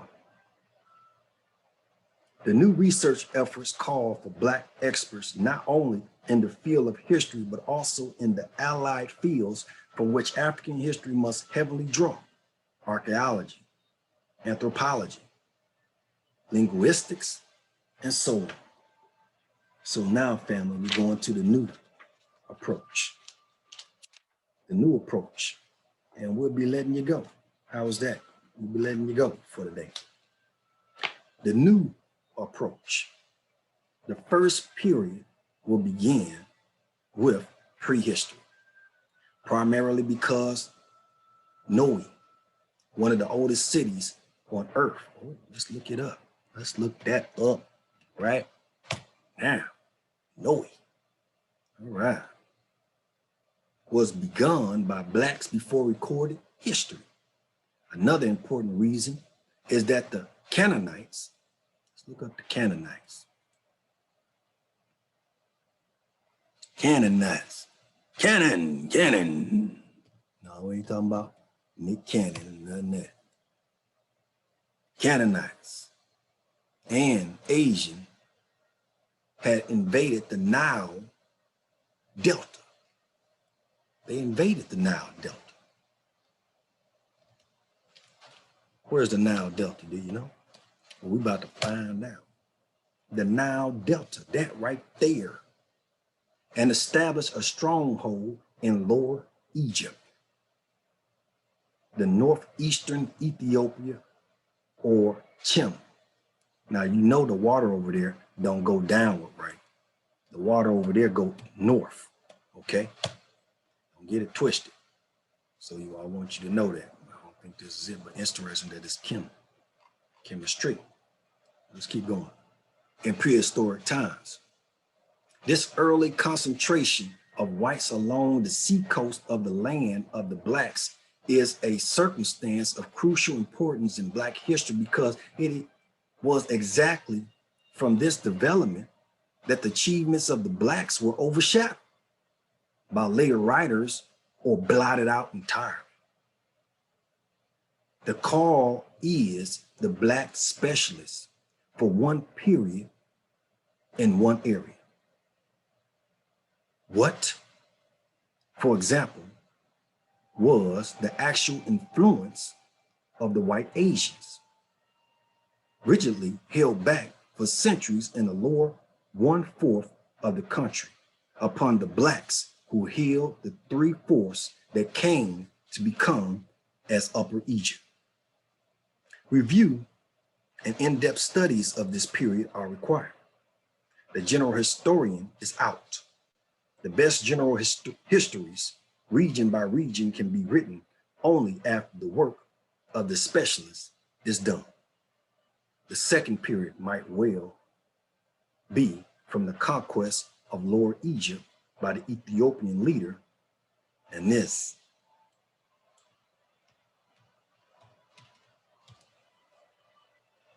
Okay, in 3100 BC to the end of the 6th dynasty, 2181, also the end of the Old Kingdom. This was the period that gave birth to Egypt, and before which there was no Egypt. It was the period during which Black kings united the two lands, started the dynastic lineage system, and began the building of the greatest civilization The greatest in-depth review and concentration of research should be focused on this second period. It was, in fact, the golden age in the history of the Blacks, the age in which they reached the pinnacle of a glory so dazzling in achievement that Western and Arab writers felt compelled to erase it by the sheer power of their position. Sad, but he's not totally correct. This is not the greatest civilization we've ever built. You just don't see it. It's out of this world. Let's keep on going. Beginning Black history over 3,000 years ago, 3,000 years later. Well, let's go back up some. I know I might have lost y'all with that. This was the period that gave birth to Egypt, and before which there was no Egypt. It was the period during which Black kings united the two lands, started the dynastic lineage system, and began the building of the greatest civilization. The greatest in-depth review and concentration of research should be focused on this second period. It was, in fact, the golden age in the history of the Blacks, the age in which they reached the pinnacle of a glory so dazzling an achievement that Western and Arab writers felt compelled to erase it by the sheer power of their position. Beginning Black history over 3,000 years later and limiting it, such as they allowed to African south of the Sahara. We look up the Sahara, but no, family, he did the best he could. Guys, and surely God will start to reveal himself over time. That's the Sahara Desert right there. The third period of Black history in Egypt should begin with the 7th dynasty, 2181 BC, and subdivided into the tragic periods of internal turmoil and white invasions. The first subdivision will be from 2181 BC to 2040 BC, covering the 7th, Earth, 9th, and 10th dynasties. Therefore, strict chronologically should be ignored in order to focus on a single issue, the role of invasions and conquests and the destruction of Black civilization with the resulting ethnic transformation of Egypt from Black to brown, Afro-Asian and Afro-European to white. 3. Earlier dates, such as 4500 BC, are also given and accepted by many authorities, for conflicting dates do appear in ancient records. I do not debate that point. Yet Rogers was showing that this one it was, no, this one it was. You have conflicting on that type of stuff until God comes, okay? Let's keep going. This means that the second subdivision would bypass the restoration period of the great 11th and 12th dynasties for the next period of invasion and conquest, the Hebrew Hyksos rule. Let's look that up. You ever heard of that? Hyksos. Hyksos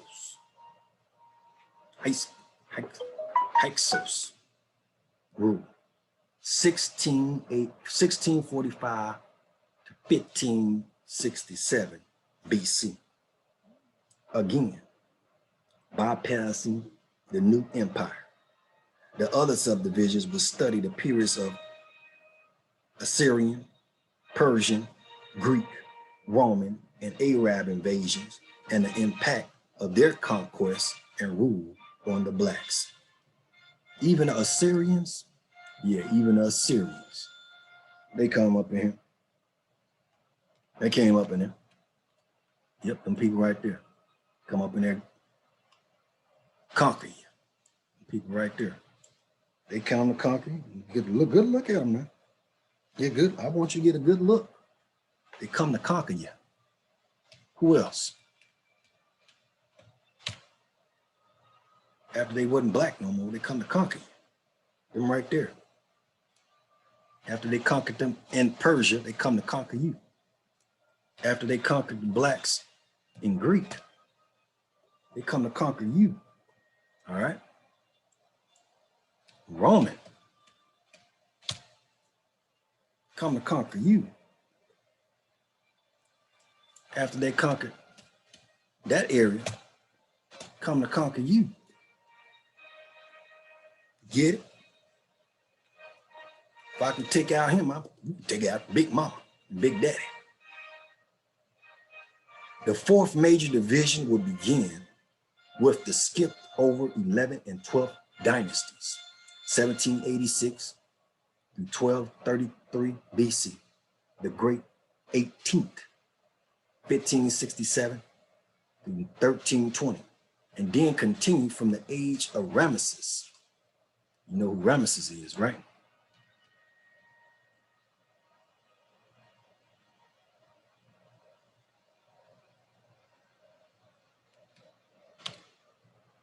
Bam! Age of Ramesses to the end of the 24th dynasty, 1330 to 730. The fifth period should be from the last of the black pharaohs to the destruction of the remaining southern division of the Ethiopian Empire below the first cataract, 730 BC to the 5th century AD. First cataract. Almost sound like somebody getting bones break. Clack, clack, clack, clack.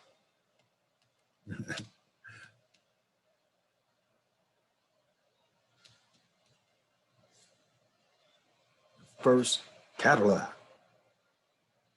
Trying to get this right. There it is. That right there, man. That right there. Okay. It'll sound like danger, danger. Catalog. The first catalog. The first crack, crack, crack, crack your head. Let's see. Where we at, family? I done lost track and just got hit upside the head myself. God dang. Got to be more careful. So I guess we're gonna pause till I get my head back. How's that? All right, I got my head back, so let's get back to it. The sixth period. From the reemergence of successor black states in the 5th century AD to their final destruction by the Arabs in the 13th century. The seventh period, like the second, should not be a time division of neat and largely irrelevant chronological sequences. It is a study of migrations of the blacks that covered many centuries, but which became more widespread and desperate after the Arab conquest of the original center of black civilization in the Sudan.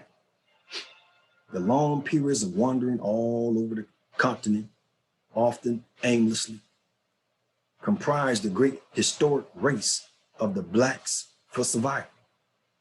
A race that tried to outdistance famine, disease, slavery, and death.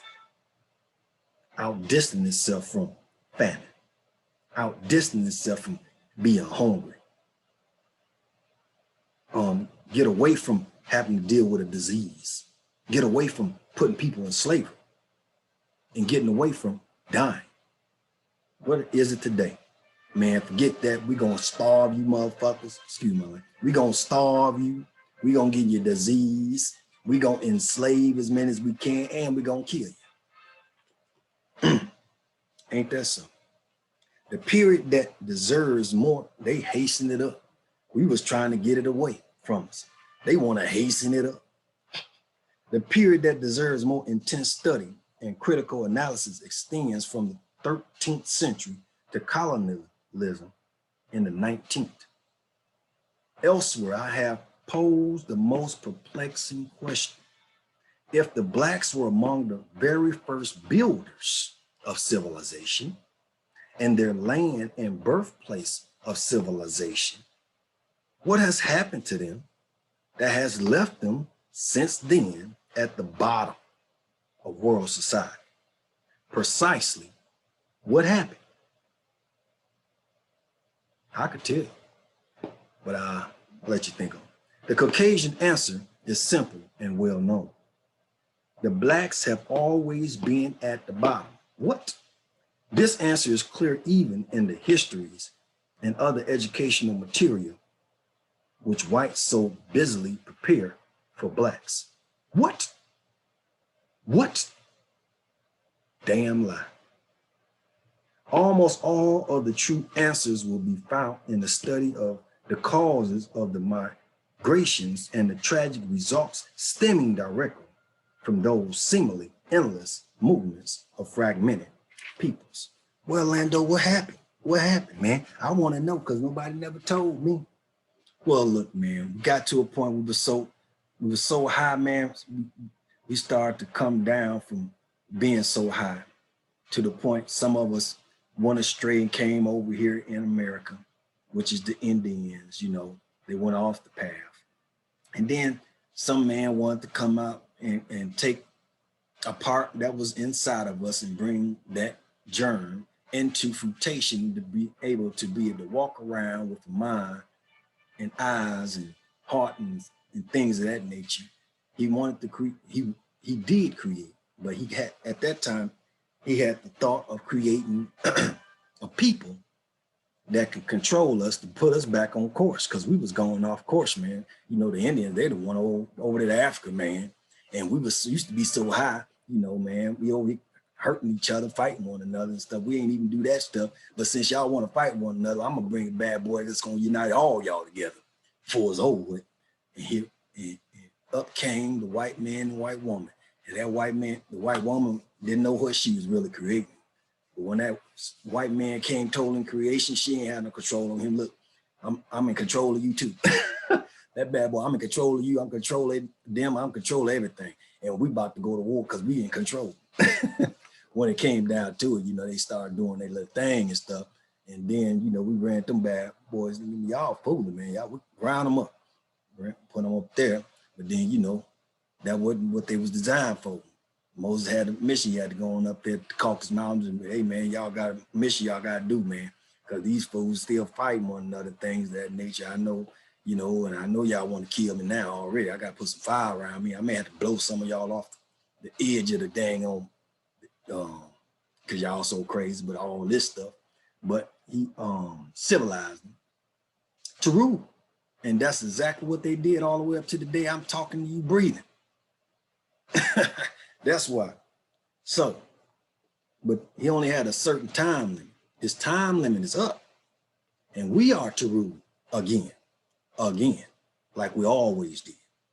But you know, man ain't gonna go out without a fight, man. He gonna bring the best out of you. That's exactly what he do. He gonna bring, you can't go up against the best at doing what he do and think you just gonna, you know, can you please move out the way? I ain't moving a goddamn place.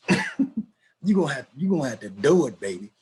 Just like Biden, Mr. Biden, will you help us out, you know, with some biscuits? I ain't giving you a goddamn thing. I ain't giving you a crumb. I didn't tell you fools to put me up in. You won't put me up in. I ain't gonna do nothing for you. You do it for yourself. When you should have did for yourself. Ice Cube was trying to tell you a little bit, but you should have been doing that before I even got up into the position. You already came, got some stuff written out, laid out, just like when Obama. You didn't do nothing then. You fools. You always want a buttermilk biscuit and don't care about the rest of your family, the rest of your people. That's what I'm gonna slap you. I'm gonna slap you black. You want it to fall over? I'm gonna slap you till I slap you black. You see what I'm saying? And he's slapping it out of him. He's slapping out of him for real. Let's keep on going. How was the art of writing lost by one of the first peoples to invent it? Study the migrations. How and why did a once great people with a common origin splinter off into countless little independent societies and chiefdoms from which 2,000 different languages and dialects developed. Just like I'm reading this book, we were more humble to be under control to truths, not go rebel. Like if somebody already gave you the blueprint how to do it, you can go to blueprint and be successful. You got a man on the planet now, he ain't trying to go by what you said, he gonna rebel. Okay, you got it? Yeah, I got it. And as soon as you leave out the room, that bad boy out the door himself. You know what I'm saying? I need you to stay here and read this whole book, and then I need you to go to do this book. You got it? I got it. As soon as you walk out the door, that bad boy went out the window. Let's keep on going. Study the migrations. How and why did a one great people with a common origin splinter off into countless little independent societies and chiefdoms from which 2,000 different languages and dialects developed? They told you a little bit up in that one movie with the he was showing, he was talking about the mind of the black man, the slave. It's really the natural state of being obedience to God.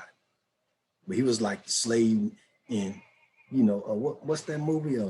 I think that was the Django, wasn't it? It was the Django. He was up in there, Caprio, talking about the mind, talking about the slave mind and all this. But really, that's it's not really a slave mind. It's a mind that is more obedient to the will of God, like the planets. You don't see the planets moving out of orbit with the sun, but you could seem like it look like they slaves to the sun. They just being obedient. And when you are more in line with God, you look just like the planets yourself. Let's keep going. Study the migrations. What caused the brother against brother internecine wars, hatreds, slavery, and mutual suspicions among the various black societies? Again, study the migrations. There will be several subdivisions of great importance. Slavery and the slave trade, for example, would include Africa, Asia, and the Americas. This would be the background for later periods covering Black history in the United States, South America, and the Caribbean areas. The 8th division is the re-emergence of African kingdoms and empires by regions between the 10th and 19th centuries. This was the period during which there were attempts in every region of Africa to restore the glory that was Ethiopia's.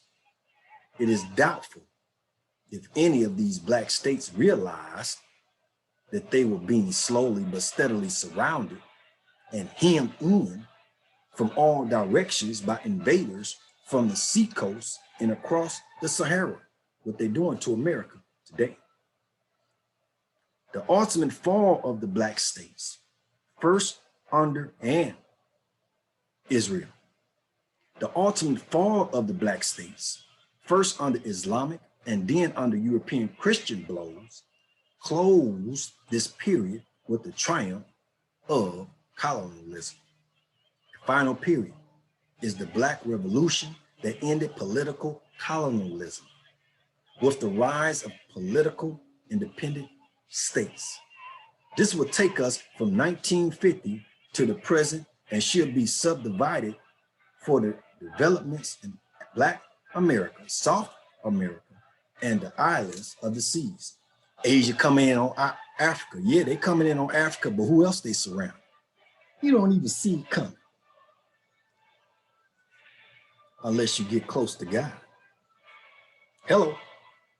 From the new approach and plan from research, you welcome. I ain't to help you though. I'm just telling you the truth.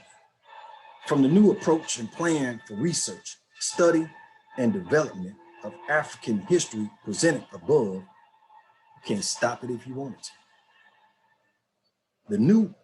From the new approach and plan for research, study, and development of African history presented above, periodization.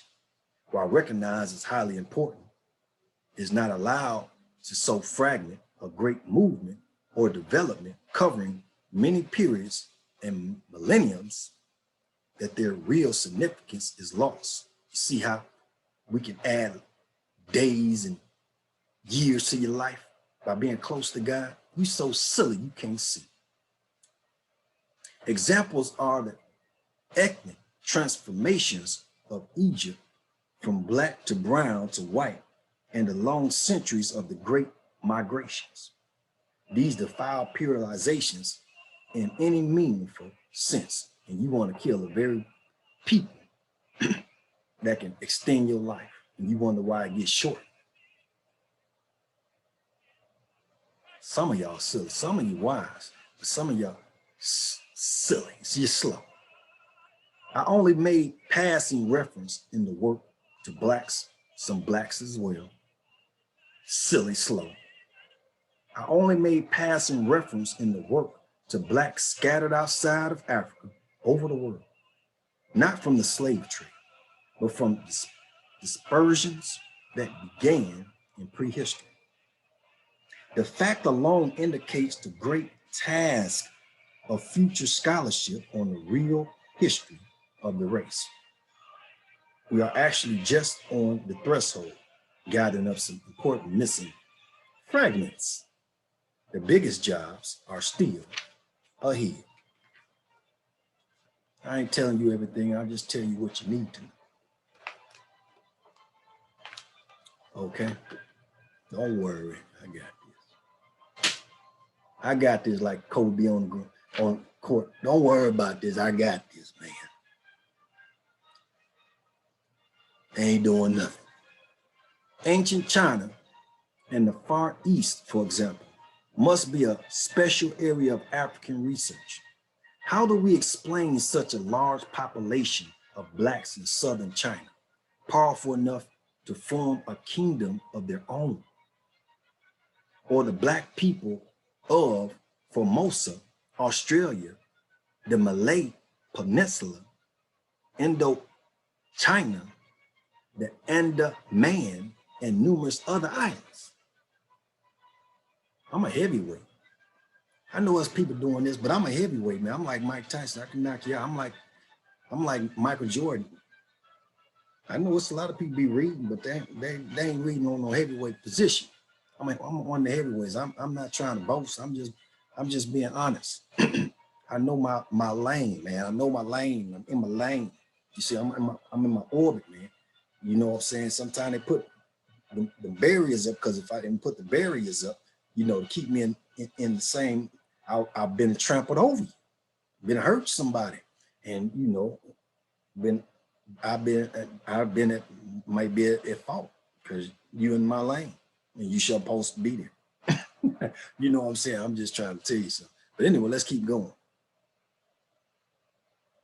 Or the black people of Formosa, Australia, the Malay. It's all right to be in the lane, but I mean, sometimes, you know, it ain't just, the planet ain't just there. There's some things on the planet, okay? This planet has been formed for things to be on it for a reason. Or the black people of Formosa, Australia, the Malay Peninsula, Indochina, the Andaman, and numerous other islands. Let's look this up. Ancient China. We're about to go into this a little bit. Excuse me. Ancient China.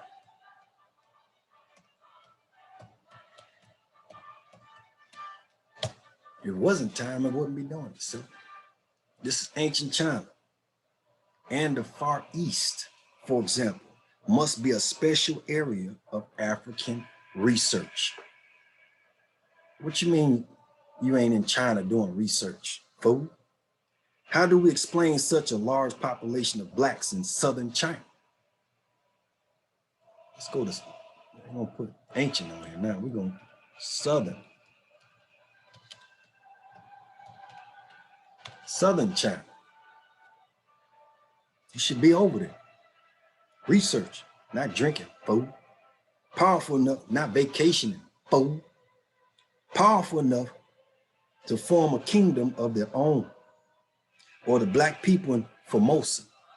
You're supposed to be over there, not vacationing. You're supposed to be over there studying. Right there. You're supposed to be studying. You're supposed to be over there in Australia. Not on no vacation. You're supposed to be over there studying. And Malay. You know how they be on them cars back in the day when you was a young boy? You're supposed to be over there studying. Yep. Indo, China. You're supposed to be vacationing. You're supposed to be going over there to study. Study. Where else? Adam. I didn't even know about Adam for today. Enderman. Supposed to be going over there studying. There. Why? Because it's your history, fool. Let's keep on going. And numerous other islands. The heavy concentration of Africans in India. You're supposed to be going to India. For what? Vacation? No. Study, fool. Your history. And the evidence that the earliest Aryans, what are we supposed to be going over there for? To study yourself, fool. Aryan chiefs were black, which will make Hitler rise from his grave. Open still another interesting field for investigation. Even the Negroid finds in early Europe. Even in Europe? Yeah, don't be going over there to look at the Queen. Go over there to study yourself, fool. Even in Europe may be the homeland of Africans after all. Well, we ain't even there yet. Even Negroid finds in early Europe appear not to be as challenging as the black population centers in Asia. What? Asia? Man, you got a lot of studying to do. That's all I can say. For again, reference is not made to too small, and you wonder why they don't let you know about it. It's all you, fool. You can't cross out the border. Where you going? You need a passport. You need this and that. I'm going to study myself, sucker. Or I should say oppressor. For again, reference is not made too small. Groups which may have wandered anywhere over the earth, whether our concern is with great and dominant populations. These are the blacks who have so puzzled Western scholars that some theorize that Asia or Europe may be the homeland of Africans after all. The African population in Palestine. Yeah, you go to Palestine, go study yourself, okay? Palestine. When you go to Arabia, okay? Go study yourself. And Mesopotamia. When you go there,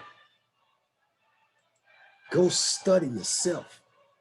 Are better known, although the many centuries of black rule over Palestine, South Arabia, and in Mesopotamia should be studied and elaborated in more detail. Y'all ain't got enough stuff to talk about on the YouTube nowadays and on the social media. Fool, go study yourself. I don't even see too many out here doing it. We just sticking up with the modern time, new connected, fool. Let's keep going. What you think I'm doing? African population in Palestine, Arabia, and Mesopotamia are better known, although the many centuries of black rule over Palestine, South Arabia, and in the Mesopotamia should be studied and elaborated in more detail. Don't be calling us no fools, that's racist. I heard a man say that the other day.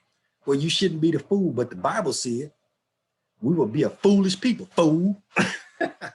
So what? The Bible is Bible racist too now. Okay, I got you. All right, fool. Prove me wrong if we ain't been a foolish people. Saudi Arabia and in Mesopotamia should be studied and elaborated in more detail. All of this will call for a new kind of scholarship, a scholarship without any mission other than the discovery of truth, and one that will not tremble with fear when the truth is contrary to what one prefers to believe. Nothing is clearer than the tragic fact that Africa, like the rest of the Black world, has only the illusion of being free and independent.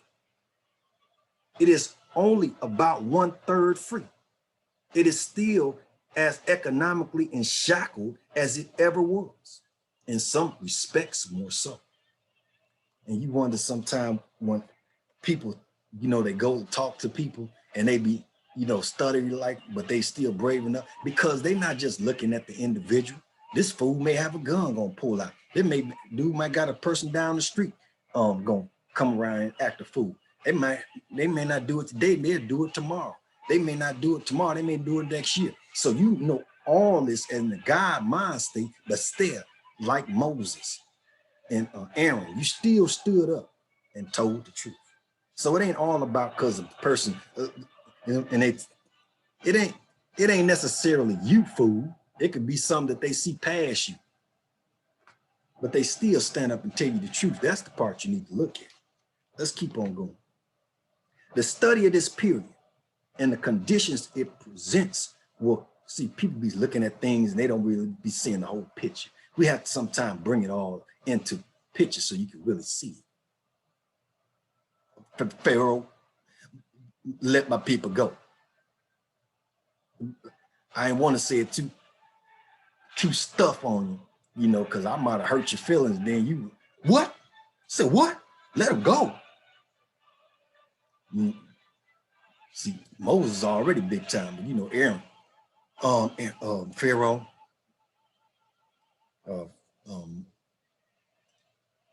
God said, let his people go. Oh, I could take him more from that little boy than Moses. Moses, what? What? And messing up and hurting the people. You see how he put the work on. So sometimes it ain't all about that they're scared of you or afraid of you.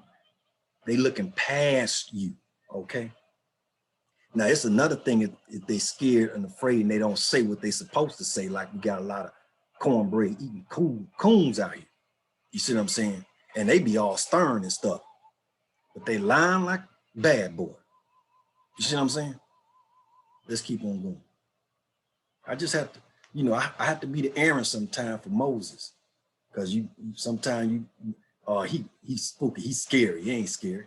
That bad boy eat your ass up alive. He knew you ain't had nothing, to hurt him or something about him or something around him. Tear your ass up, tear your tail up with the truth. Bold, but he thinking past you and seeing past you and experience more than you, but you can't see that, fool. Let's keep on going. Nothing is clearer than the tragic fact that Africa, like the rest of the Black world, has only the illusion of being free and independent. It is only about 1/3 free. It is still as economically shackled as it ever was, in some respects more so. The study of this period and the conditions it presents will confront the Blacks of the world with the final challenge. The response to that challenge will be the test of the genius of the race. The outcome and indeed the whole future of the race depends upon the extent to which we have become intellectually emancipated and Caucasianized enough to pioneer in original thinking. Those who do become free, in fact, would no longer readily grab the white man's ideologies and systems, rather capitalism, the Western version of democracy, or communism, without a critical review and an analysis to determine whether Africa's own traditional system, when updated, may not be truly superior and best fitted to meet the aspirations of the Black world. This last period, then, is the time of great decisions. It may well be the Black race's last chance for a rebirth of salvation. Well, I know you say, well, I know people that go up to them and tell them straight up. Yeah, sometimes them bad boys be the ones that get other people effed up. Okay? Because they don't care. And they don't have nothing to lose. And they don't worry about you losing nothing. Think on that too. Sometimes people that seem to be brave, they may be brave, but they ignorantly brave. What you know about that? Suicidal. Insane. The division proposed above for a new approach in the research, teaching and study of African history will outrage most Western and Arab scholars, along with their subservient Negro followers, because I have shifted the main focus from the history of Arab and Europeans in Africa to the Africans themselves, a history of the Blacks that is a history of Blacks. They will be coming back, center stage, into their own history at last. But to what end? What end? Will it be just for the intellectual satisfaction of knowing our true history? Having intellectual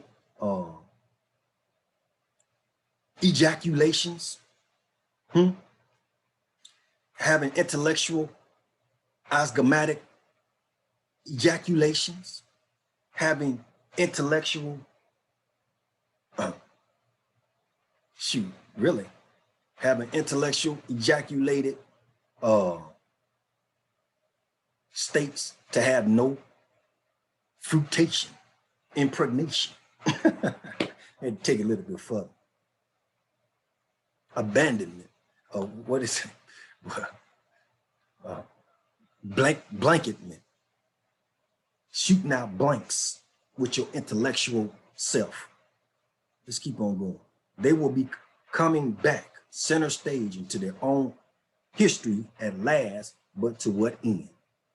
Will it be just for the intellectual satisfaction of knowing our true history? Knowing it, but so what? The answer is nothing. Unless from history we learn what our strengths were, and especially in what particular aspect we are weak and vulnerable. Our history can then become at once, let me go and get out of here. At once, the foundation and guiding light for united efforts and serious planning, what we should be about now. Okay, with that being stated, family, I think we're done with preview. We'll be going into chapter 1, the overview, in the next episode. And the next episode, when we come through, won't hold you as long, okay? But we had to get through that with no interruptions. You feel me? Because we elevating. We ain't trying to dominate. We elevate. With that being stated, family, keep your heads up. Stay focused. Read The Destruction of Black Civilization. If you felt that what you got today was very, how should I say it? You learned a lot from what we went over today. You can hit that likes button and share it to a friend. Hit the notification bell for future episodes and hit the one with the ringer on it so you don't miss out on nothing that's coming for you. Yeah, consider me the Terminator. I'm coming for you. That's right. Peace.